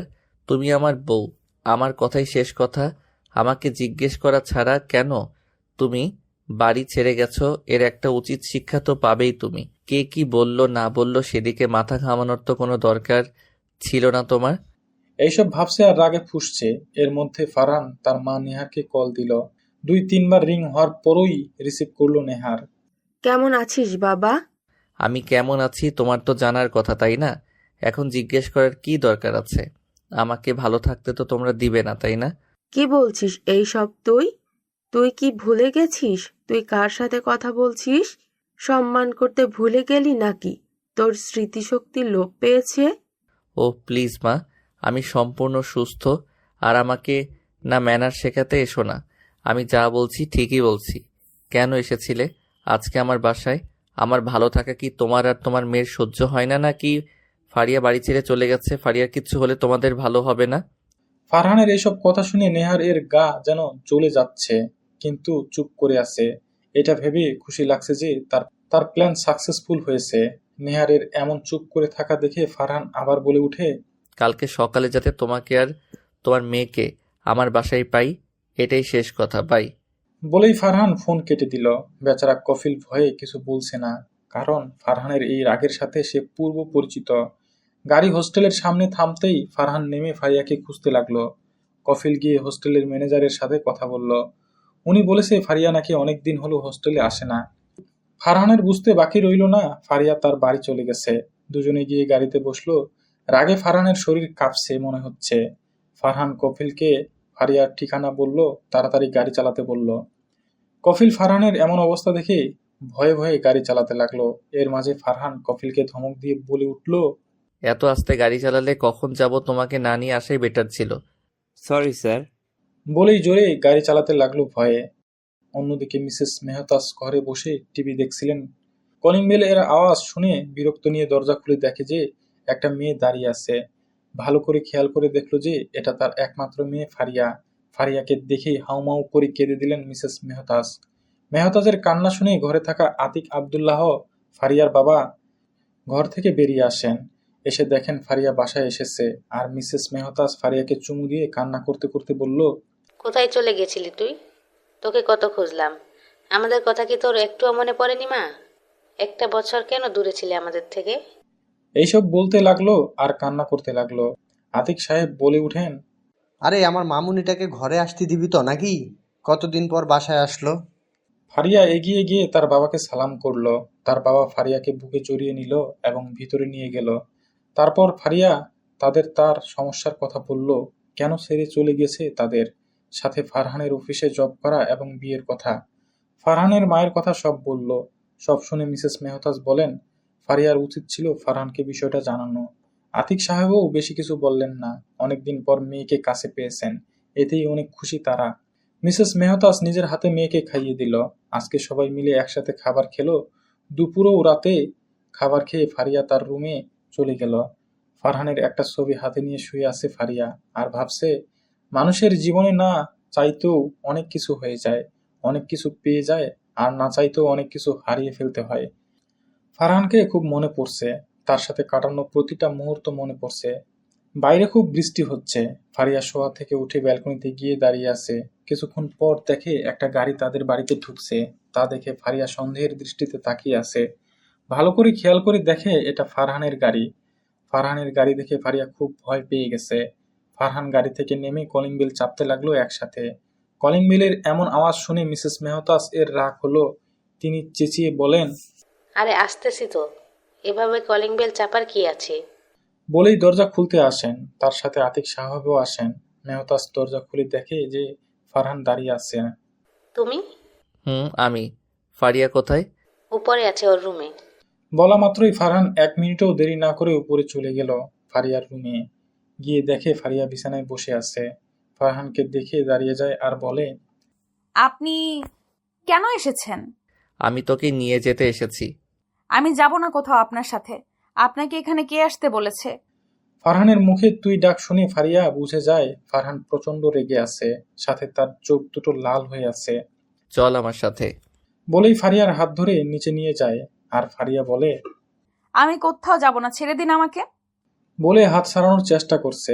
ফারহান ফারিয়াকে নিচে নিয়ে যায় আর আতিক সাহেবও মিসেস মেহতাজকে উদ্দেশ্য করে বলে, মা বাবা দোয়া করবেন আমার জন্য। আমি ফারিয়াকে এখন নিয়ে যাচ্ছি, আর আমি বলে দিব আপনাদের যাওয়ার জন্য। বলেই ফারহান ফারিয়াকে নিয়ে বেরিয়ে যায়। মেহতাজ আর আতিক সাহেবও কিছু বলেনি, তারা বুঝে গেছেন তার মেয়ের জন্য ফারহানই উপযুক্ত ছেলে। ফারহান ফারিয়াকে জোর করে গাড়িতে উঠায় আর কফিলকে বলে যেন তাড়াতাড়ি গাড়ি চালায়। পুরো রাস্তায় ফারিয়া বারবার চেয়েছে গাড়ি থেকে নামার জন্য, ফারহানের সাথে জোরাজুরি করেছে কিন্তু পারেনি। ফারহানের বাসার সামনে কফিল গাড়ি থামায়, ফারহান ফারিয়াকে টেনে গাড়ি থেকে নামায় আর কফিলকে বলে গাড়ি নিয়ে তার বাসায় চলে যেতে। কফিল বেশি কথা না বাড়িয়ে চলে যায়। ফারহান কলিং বেল চাপ দিতেই রহিমা খালা দরজা খুলে দেয়। মনে হচ্ছিল দরজা খোলার জন্যই দরজার পাশে দাঁড়িয়েছিল। ফারহান ফারিয়াকে উপরে নিজের ঘরে নিয়ে যায় আর হাত ছেড়ে, আমি এখানে থাকবো না, আমি চলে যাব আর আপনাকে ডিভোর্স লেটার পাঠিয়ে দেব। বলেই যেতে চাইলে ফারহান রাগ কন্ট্রোল করতে না পেরে ফারিয়াকে থাপ্পড় মারতে শুরু করে আর বলে, তোর সাহস কি করে হয় আমার অনুমতি ছাড়া বাইরে পা রাখার? তোকে কে কি বলেছে তুই সব আমাকে বলার দরকার ছিল, কারণ আমি তোর বর। তোর সকল ভালো মন্দ দেখার দায়িত্ব আমার। তোকে কি অন্য কেউ বিয়ে করেছে যে তুই তাদের কথা শুনবি? তোর খুব শখ না আমাকে ডিভোর্স দেওয়ার? তোর এই শখ কখনো পূরণ হবে না আমি বেঁচে থাকতে, বুঝলি? ফারহান এইসব বলতে লাগলো আর ফারিয়াকে থাপ্পড় মারতে লাগলো। ফারিয়ার ঠোঁট কেটে রক্ত বের হচ্ছে। থাপ্পড়ের জন্য তাও ফারিয়া কিছু বলছে না, কান্না করেই যাচ্ছে। এত জোরে থাপ্পড় দিচ্ছে ফারিয়া পড়ে যায়। ফারহান ফারিয়ার চুলের মুঠি ধরে টানতে টানতে ছাদে নিয়ে যায় আর ফারিয়া বলতে থাকে, আমার লাগছে, প্লিজ আমাকে ছেড়ে দিন। ফারহান ফারিয়ার কোনো কথা শুনছে না। ফারিয়াকে ছাদে নিয়ে গিয়ে দরজা খুলে বৃষ্টির মধ্যে ছাদে রেখে আসে। দরজা লক করে নিচে এসে ফারহান রাগে অনেক কিছু ভেঙে ফেলে আর অফিসের জামা খুলে ছুঁড়ে ফেলে দিয়ে বসে আছে সোফায়। প্রায় 1.5 ঘন্টা পর ফারহানের মনে হলো এ কি করলো, সে খুব বেশি বাড়াবাড়ি করে ফেলেছে আজকে। ফারিয়ার কথা মনে পড়তেই দেখে এখনো বৃষ্টি হচ্ছে। ফারহান ছাদে গিয়ে দেখে ফারিয়া নিচে পড়ে আছে সেন্সলেস হয়ে। ফারহান কয়েকবার ডাক দেয় কিন্তু ফারিয়া কোনো সাড়া দেয় না। ফারহান গায়ে হাত দিয়ে দেখে পুরো শরীর ঠান্ডা হয়ে আছে। তা দেখে ফারহান পুরোপুরিভাবে ঘাবড়ে যায়। দেরি না করেই ফারহান ফারিয়াকে কোলে তুলে নেয় আর রুমে নিয়ে আসে। রুমে নিয়ে এসে রহিমা খালাকে ডেকে আনে ফারিয়ার কাপড় চেঞ্জ করে দেওয়ার জন্য। রহিমা খালা কাপড় চেঞ্জ করিয়ে চলে যায়। ফারহানের রুমে ঢুকে দেখে ফারিয়ার কাঁপুনি দিয়ে জ্বর এসেছে। ফারহান ফারিয়ার গায়ে কম্বল দেয় আর ডাক্তারের কাছে কল করে সব বলে যে ফারিয়া বৃষ্টিতে ভিজে সেন্সলেস হয়ে গেছে। দরজায় দাঁড়িয়ে পায়চারি করছে আর ডাক্তারের জন্য অপেক্ষা করছে ফারহান। কলিং বেলের আওয়াজ শুনেই দরজা খুলে দেয় ফারহান। আসুন ডাক্তার আয়ান। বলেই অস্থিরতা নিয়ে ডাক্তারকে ভেতরে নিয়ে গেল ফারহানের রুমে। ডাক্তার আয়ান ফারিয়াকে দেখে বলে, ভয়ের কোনো কারণ নেই, বেশি ঠান্ডা লাগার কারণে সেন্সলেস হয়ে গেছে আর জ্বর আসছে। তা ফারহান বিয়ে কবে করলে? আর এভাবে একটা মেয়েকে কেউ মারে? ফারিয়ার গালে আঙুলের দাগ, ঠোঁট কেটে ফুলে যাওয়া দেখে বলল, আসলে তাকে আর বলতে হবে না, সংসার এমন অনেক ছোটখাটো সমস্যা হয়, বউকে মারতে হয় না, ভালোবাসা দিয়ে বোঝাতে হয়। মেয়েটাকে তার বাবা মা ভরসা করে তোমার সাথে বিয়ে দিয়েছে, এভাবে মারা কি দরকার ছিল? দেখো কত নিষ্পাপ লাগছে দেখতে। নেক্সট টাইম এমন কিছু করো না। আচ্ছা, আমি এখানে কিছু ব্যথার ওষুধ আর জ্বরের ওষুধ দিচ্ছি, এগুলো খাওয়াবে ঠিক মতো। আমি আসছি। দুঃখিত এত রাতে বিরক্ত করার জন্য। আরে এটা আমাদের দায়িত্ব। চলুন আপনাকে এগিয়ে দিয়ে আসি। না না, আমি একাই চলে যেতে পারবো। বলেই ডাক্তার চলে গেল। ফারহানের ভিতরে অপরাধ বোধ হতে থাকে খুব। ডাক্তারের কথায় খুব লজ্জা পেয়েছিল। রাগের মাথায় কি করে ফেললো সে। ফারহান ফারিয়ার কাছে এসে দেখে ফারিয়ার শরীর কাঁপছে। ফারহান খুব যত্ন করে ফারিয়ার কপালে চুমু দেয় আর ঠোঁটে কাটা জায়গায় মলম লাগিয়ে দেয়। ফারিয়াকে জড়িয়ে ধরে রাখে। সে সারা রাতে ঘুমায়নি। সকালে ফারিয়ার ঘুম ভেঙে দেখে ফারহানের বুকের উপর ঘুমিয়ে আছে আর ফারহান তার দিকে তাকিয়ে আছে। চোখ দুটো লাল হয়ে আছে, মনে হচ্ছে সারা রাত ঘুমায়নি। কাল রাতের কথা মনে পড়তেই ফারিয়া উঠে যেতে নিলে পারে না। সারা শরীর ব্যথা হয়ে আছে তার। চোখে জল চলে আসে ফারিয়ার। তা দেখে ফারহান ফারিয়াকে ধরে বসিয়ে দেয়। আর যদিও ফারিয়ার রাগ হচ্ছিল খুব, ফারহান ফারিয়াকে ফ্রেশ করিয়ে দেয় আর ব্রেকফাস্ট বানিয়ে নিয়ে আসে। ফারিয়া খেতে না চাইলে জোর করে খাইয়ে দেয়, ওষুধও খাইয়ে দেয়। ফারহান ফারিয়ার সাথে কথা বলতে চাইলেও ফারিয়া মুখ ঘুরিয়ে নেয়। অন্যদিকে ছেলের কথায় মিসেস নেহার দীপ্তি সকাল সকাল চলে এসেছে, সাথে নিয়ে এসেছে সুহাকে। সুহা হলো মিসেস নেহারের ভাইয়ের মেয়ে, তিনি চায় সুহাই হোক ফারহানের বউ। অন্যদিকে সুহাও ফারহানকে পছন্দ করে। সুহা অনেক খুশি এই প্রথম ফারহানের বাসায় আসছে। মিসেস নেহারও মনে মনে অনেক খুশি, ফারিয়া বাড়ি ছেড়ে চলে গেছে আজকে। ছেলেকে বুঝিয়ে সুহা আর ফারহানের বিয়ে ঠিক করে রাখবে। কলিং বেলের আওয়াজ শুনে রহিমা খালা দরজা খুলে দেয়। দরজা খুলে দেখে নেহার দীপ্তি আরেকটা মেয়ে দাঁড়িয়ে আছে।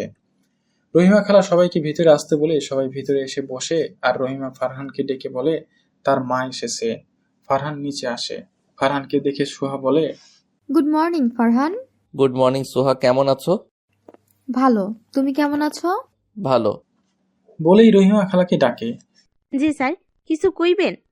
সবাইকে কফি দাও। আচ্ছা। বলেই চলে গেল। আর মিসেস নেহার বলে উঠে, তা ফারহান, আমি চাচ্ছি যে সুহার সাথে তোমার বিয়ে ফাইনাল করতে। ভাইয়া, তুমি কি বলো? আমরা সবাই চাই। এখন তো আর কোনো ঝামেলা নেই, তাই না? এর মধ্যে রহিমা খালা সবাইকে কফি দিয়ে যায়। খালা ফাড়িকেও দিয়ে আসো কফি। আচ্ছা। ফারিকে ফারহান? আমার বউ। তুমি বিয়ে করেছো ফারহান? কিন্তু ফুপ্পি যে আমাকে আজকে নিয়ে আসলো। ফারহান, এসব কি বলছিস তুই? ওই অলক্ষণে মেয়ে না কাল চলে গেছে। তুমি কি ভাবছো আমি ওর রূপগুণ দেখে ভালোবেসেছি, নাকি যে ওর অসম্পূর্ণতার কথা শুনে ওকে ছুঁড়ে ফেলে দিব? ভুল ভাবছো তুমি। তোমার কথায় ও বাসা থেকে চলে গিয়েছিল ঠিকই, কাল রাতেই আমি ওকে নিয়ে আসি। ভাইয়া, তোমার মাথা ঠিক আছে? তুমি ওকে আবার নিয়ে এসেছো বাসায়? দীপ্তি, তুই চুপ কর, বড়দের কথার মাঝে কথা বলবি না। চুপ করব মানে? ও চলে যাবার পরও কেন নিয়ে আসছো? আমরা মানুষের কথা শুনতে পারবো না। দীপ্তি, তোকে চুপ করতে বলছি। এখন তো আমাকে চুপ করতেই হবে, মানুষ তো আমাদের কথা শোনাবে। মা, তুমি কিছু বলছো না কেন? একটা থাপ্পড় দিব। মানুষের কথার খবর তুই কি রাখিস? তোর যখন বাচ্চা নষ্ট হয়ে গেছিল, তাসিন কি ডিভোর্স দিয়ে দিয়েছে? তারপর থেকে যে বাচ্চা হচ্ছে না, কই তাসিন তো তোকে ছেড়ে যাসনি, বরং বলেছে আমাদের বাসায় থাকতে। যখন তোর শাশুড়ি মেনে নিবে তখন তোকে আবার নিয়ে যাবে। এই যে এতদিন বাবার বাসায় পড়ে আছিস, মানুষ তো আমাকে কথা শোনায়। কি সমস্যা তোমার বোনের? তোমার বোন শ্বশুরবাড়ি যায় না কেন? আমি কি তোকে কখনো কিছু বলেছি? পাড়া প্রতিবেশী তো আমাকে কথা শোনায় তোকে নিয়ে। কই আমি তো কখনো অভিযোগ করিনি বাসায়। অন্যের দিকে আঙুল তোলার আগে নিজের দিকে তোল। তুই কেমন তা চিন্তা কর। আর মা, তোমাকে বলি, সব মানুষের সব কিছু ধারণ ক্ষমতা আল্লাহ দেয়নি। আল্লাহ চাইলে তো আমাদের বাচ্চা হতেই পারে, তাই না? তুমি কেন বুঝতে চেষ্টা করছো না? তুমি কি চাও না আমি ভালো থাকি? আর অনেক মানুষেরই তো বাচ্চা হয়, তাই না? ওদের কি ডিভোর্স দিয়ে দিতে হবে? তাই বলে প্রয়োজনে বাচ্চা দত্তক নিব? আর আল্লাহ ইচ্ছে করলে তো আমাদের ঘরে বাচ্চা দিতে পারে, তাই না? তোমরা একজন মেয়ে হয়ে অন্য একজন মেয়ের সংসার কিভাবে ভাঙতে চাও? তোমাদের মতো কিছু মহিলার কারণে অনেক নারী শান্তিমতো সংসার করতে পারে না। যে সংসারে শান্তি নেই, সেখানে বাচ্চা দিয়ে কি হবে? কখনো ভেবে দেখেছ? আমি যদি ফারিয়াকে নিয়ে সুখী হই, তাহলে তো তোমার খুশি হওয়ার কথা। তাই দয়া করে ফারিয়াকে আমার থেকে আর আলাদা করার চেষ্টা করো না, প্লিজ মা, হাত জোর করে বলছি। আমার কোনো বাচ্চা লাগবে না, আমি ওকে ভালোবাসি। বাচ্চা হলেও বাসবো, না হলেও বাসবো। আমি যদি 1 বছর আগে জানতাম ফারিয়া এই সামান্য কারণে আমাকে ছেড়ে গেছে, তাহলে তখনই খুঁজে বের করে বিয়ে করে ফেলতাম। 1টা বছর আমাকে তিলে তিলে মরতে হতো না। যদি এটা কোনো মোহ বা আবেগ হতো, তাহলে আমি ওকে 1 বছর আগেই ভুলে যেতে পারতাম। আমার নিজের জীবন সম্পর্কে বোঝার যথেষ্ট জ্ঞান আছে। আমি এখন ছোট নই, নিজের ভালো খারাপ সব বুঝি। তোমরা যদি বলো আমি তোমাদের সবকিছু ছেড়ে চলে যাব, কখন আর তোমাদের সামনে দাঁড়াবো না, সম্পত্তির দাবিও করব না। আমি ফারিয়াকে নিয়ে থাকতে চাই, কারণ আমি ওকে খুব ভালোবাসি। ফুপ্পি, তুমি তো আমাকে আগে বলনি ফারহান কাউকে ভালোবাসে বা বিয়ে করেছে।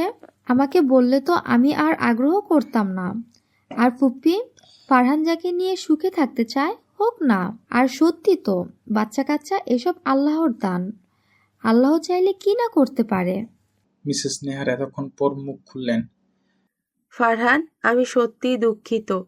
আমি সব সময় ভেবে গেছি সমাজের মানুষ কি বলবে, প্রতিবেশীরা কি বলবে। আমার তোমার দিকটা ভাবার দরকার ছিল। তোমার খুশিতে আমার খুশি হওয়ার দরকার ছিল। সত্যিই তো, বাচ্চা হলেই তো সব সম্পর্ক ঠিক থাকে না। একটা সম্পর্ক তো ভালোবাসার বন্ধন, এর ওপর নির্ভর করে। আমি ফারিয়ার বাবা মায়ের সাথে কথা বলতে চাই। ফারহান তার মাকে জড়িয়ে ধরে মিসেস নেহারও পরম আদরে ছেলেকে বুকে জড়িয়ে নেয় আর বলেন, আমার ছেলেটা কত বড় হয়ে গেছে, কত কিছু বুঝে। ফারহানের এমন কথায় দীপ্তি সোফায় বসে বসে কান্না করছে। ফারহান এটা দেখে হাঁটু গেড়ে দীপ্তির সামনে বসে বলে, লক্ষ্মী বোন, কান্না করিস না। আমি এভাবে কষ্ট দিতে চাইনি, ক্ষমা করে দে তোর ভাইকে। ক্ষমা করতে পারি এক শর্তে। আমি সব শর্ত মানতে রাজি আছি, বলুন মহারানী। তাহলে তোমাকে আবার বিয়ে করতে হবে ভাবিকে। দীপ্তির এমন কথা শুনে ফারহান হো হো করে হেসে দেয় আর বলে, তোর শর্তে আমি রাজি। তাহলে আমরা আজকে বাসায় যাই, শপিং করতে হবে। উফ, আমার কত কাজ। না, আজকে বাসায় যেতে হবে না, এখানে থাক। তোরা সুয়াকে নিয়ে এলি। না বাবা, সুহা পরে আবার আসবে, এখন অনেক কাজ। সবাইকে ইনভাইট করতে হবে, তোর বিয়ের কার্ড ছাপাতে হবে, ফারিয়ার বাবা মায়ের সাথে কথা বলতে হবে। আমরা বরং আজ যাই। মিসেস নেহার, দীপ্তি আর সুহা চলে গেল। এতক্ষণ উপর থেকে দাঁড়িয়ে সব দেখলো ফারিয়া। নিজের প্রতি এমন ভালোবাসা দেখে খুব অবাক হয়। ফারিয়া নিজে কখনোই ভাবেনি ফারহান তাকে এতটা ভালোবাসে।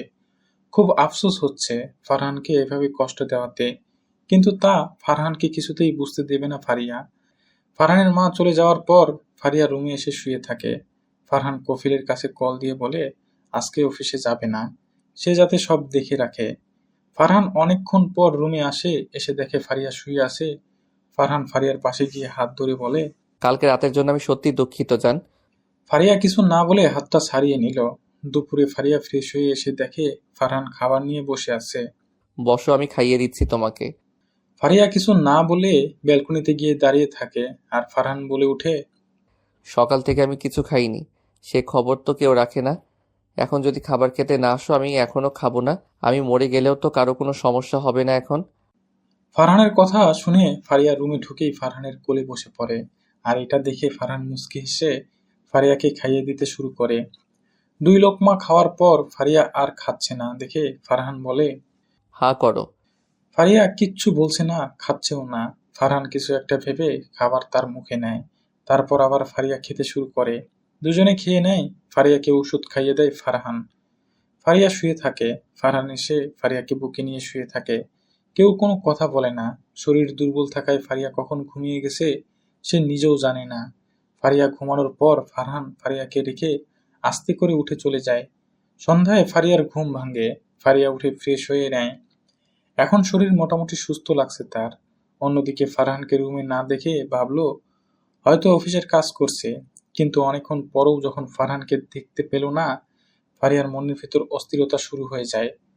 রহিমা খালার কাছে বারবার গিয়েও জিজ্ঞেস করতে পারছে না ফারহান কোথায়, বারবার ফিরে যাচ্ছে। রহিমা খালা ফারিয়ার এমন আচরণ দেখে মুস্কি মুস্কি হাসছে। তা দেখে ফারিয়া রুমে গিয়ে বসে আছে মন খারাপ করে। অনেকক্ষণ পর ফারিয়ার ফোনে মেসেজের শব্দ হলো। ফোন হাতে নিয়ে দেখে অচেনা নাম্বার থেকে একটা মেসেজ লেখা। বউ একটু ছাদে আসবে, অপেক্ষায় আছি। মেসেজ দেখে ফারিয়ার বুঝতে বাকি রইল না এটা ফারহান। আরেকটা মেসেজ আসে, বিছানায় একটা গিফট বক্স রাখা আছে, তাতে একটা শাড়ি আছে, ওটা পরে এসো প্লিজ প্লিজ বউ। ফারিয়া মুচকি হেসে ফোন রেখে শাড়ি পরে নেয়। চোখে গাঢ় করে কাজল দেয় আর চুলগুলো ছেড়ে দেয়। কপালে ছোট্ট একটা কালো টিপ দিয়ে ছাদে চলে যায়। ফারিয়া ছাদে গিয়ে দেখে পুরো ছাদে মোমবাতি দিয়ে সাজানো আর গোলাপ ফুলের পাপড়ি ছিটানো। একপাশে দোলনা, সেটা পুরোটাই ফুলে ঢাকা। তার উপর অনেকগুলো বেলুন, তাতে লেখা সরি। দোলনার সামনে একটা লাভ ফুলের পাপড়ির ভিতরে লেখা সরি বউ। আর ফারহান একপাশে দাঁড়িয়ে আছে। ফারিয়া এত কিছু দেখে অবাক হয়ে যায়। তখন ফারহান বলে উঠে, কি হলো বউ, তোমার পছন্দ হয়নি? দাঁড়িয়ে আছো কেন, এসো। ফারহানের কথায় ফারিয়া তার সামনে গেল। ফারহান ফারিয়াকে দোলনায় বসিয়ে দিয়ে গিটার বাজিয়ে গান গাইতে শুরু করলো। मेरी राहें तेरे तक है, तुझ पे ही तो मेरा हक है, इश्क मेरा तू बस हक है, तुझ पे ही तो मेरा हक है। গান শেষ করে ফারহান ফারিয়ার কাছে গিয়ে হাঁটু গেড়ে বসে কানে ধরে বলে, বউ, আমি কখনো আর তোমাকে কষ্ট দিব না, প্রমিস। আমাকে ক্ষমা করো প্লিজ। বাবুই, ক্ষমা না করলে কি তোমার কথা মতো তোমার দেওয়া শাড়ি পরে এসেছি নাকি? বলেই ফারহানকে তুলে জড়িয়ে ধরে। আর ফারহান ফারিয়ার কানের কাছে গিয়ে বলে, বউ, তোমাকে খুব সুন্দর লাগছে, প্রেমে পড়ে গেছি। যা দুষ্টু, কালকে যদি মরে যেতাম।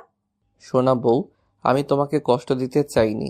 তুমি তো আমাকে কিছু বলনি, আমাকে কিছু না জানিয়ে চলে গেছো, তাই খুব বেশি রাগ হয়েছে। আর কখনো এমন হবে না। সত্যি তো? সত্যি সত্যি সত্যি। চলো যাওয়া যাক। আহ, কি হলো বউ? আমি হাঁটতে পারছি না, আমাকে কোলে তুলে নাও। ও তাই বুঝি। বলেই কোলে তুলে নিয়ে রুমে চলে গেল। ফারিয়াকে খাইয়ে দিয়ে ওষুধ খাইয়ে দিল। ফারহান নিজেও খেয়ে নিল। 2 দিন পর ফারিয়া পুরোপুরিভাবে সুস্থ হয়ে গেল। মিসেস নেহার ফারিয়ার পরিবারের সাথে কথা বলে আবার নতুন করে ফারহান আর ফারিয়ার ধুমধাম করে বিয়ে দিল। সবাই খুব খুশি। ফারিয়াকে দীপ্তি, তিশা, সোহা বাসর ঘরে বসিয়ে রেখেছে। পুরো বিছানায় ফুলে ভরা, আর রুমের ভিতরে মোমবাতি দিয়ে সাজানো হয়েছে। ফারহান রুমে আসলো, অমনি দীপ্তি, তিশা, সোহা একসাথে বলে উঠে, এই কোথায় যাচ্ছেন? কোথায় যাচ্ছি মানে? আমার রুমে যাচ্ছি। আমাদের টাকা দিয়ে দেন, আমরা চলে যাই। না হয় আজকে সারা রাত বউকে ছাড়া কাটান। তোদের কেন টাকা দিব? আমার বউয়ের কাছে আমি যাব, টাকা দিতে হবে কেন? আমার এত কষ্ট করে বাসর ঘর সাজিয়েছি, টাকা দিন, না হয় ভেতরে যাও বন্ধ।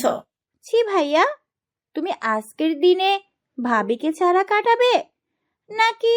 আমাদের ঘুম পাচ্ছে, টাকা দাও, চলে যাচ্ছি। ফারহান কোনো উপায় না পেয়ে ওদের 10,000 টাকা দিল, আর টাকা নিয়ে ওরা চলে গেল। ফারহান রুমে এসে দেখে ফারিয়া বিছানায় বসে আছে। ফারহান ফারিয়ার কাছে গিয়ে বসলো। আরো আগে আসতে পারলে না?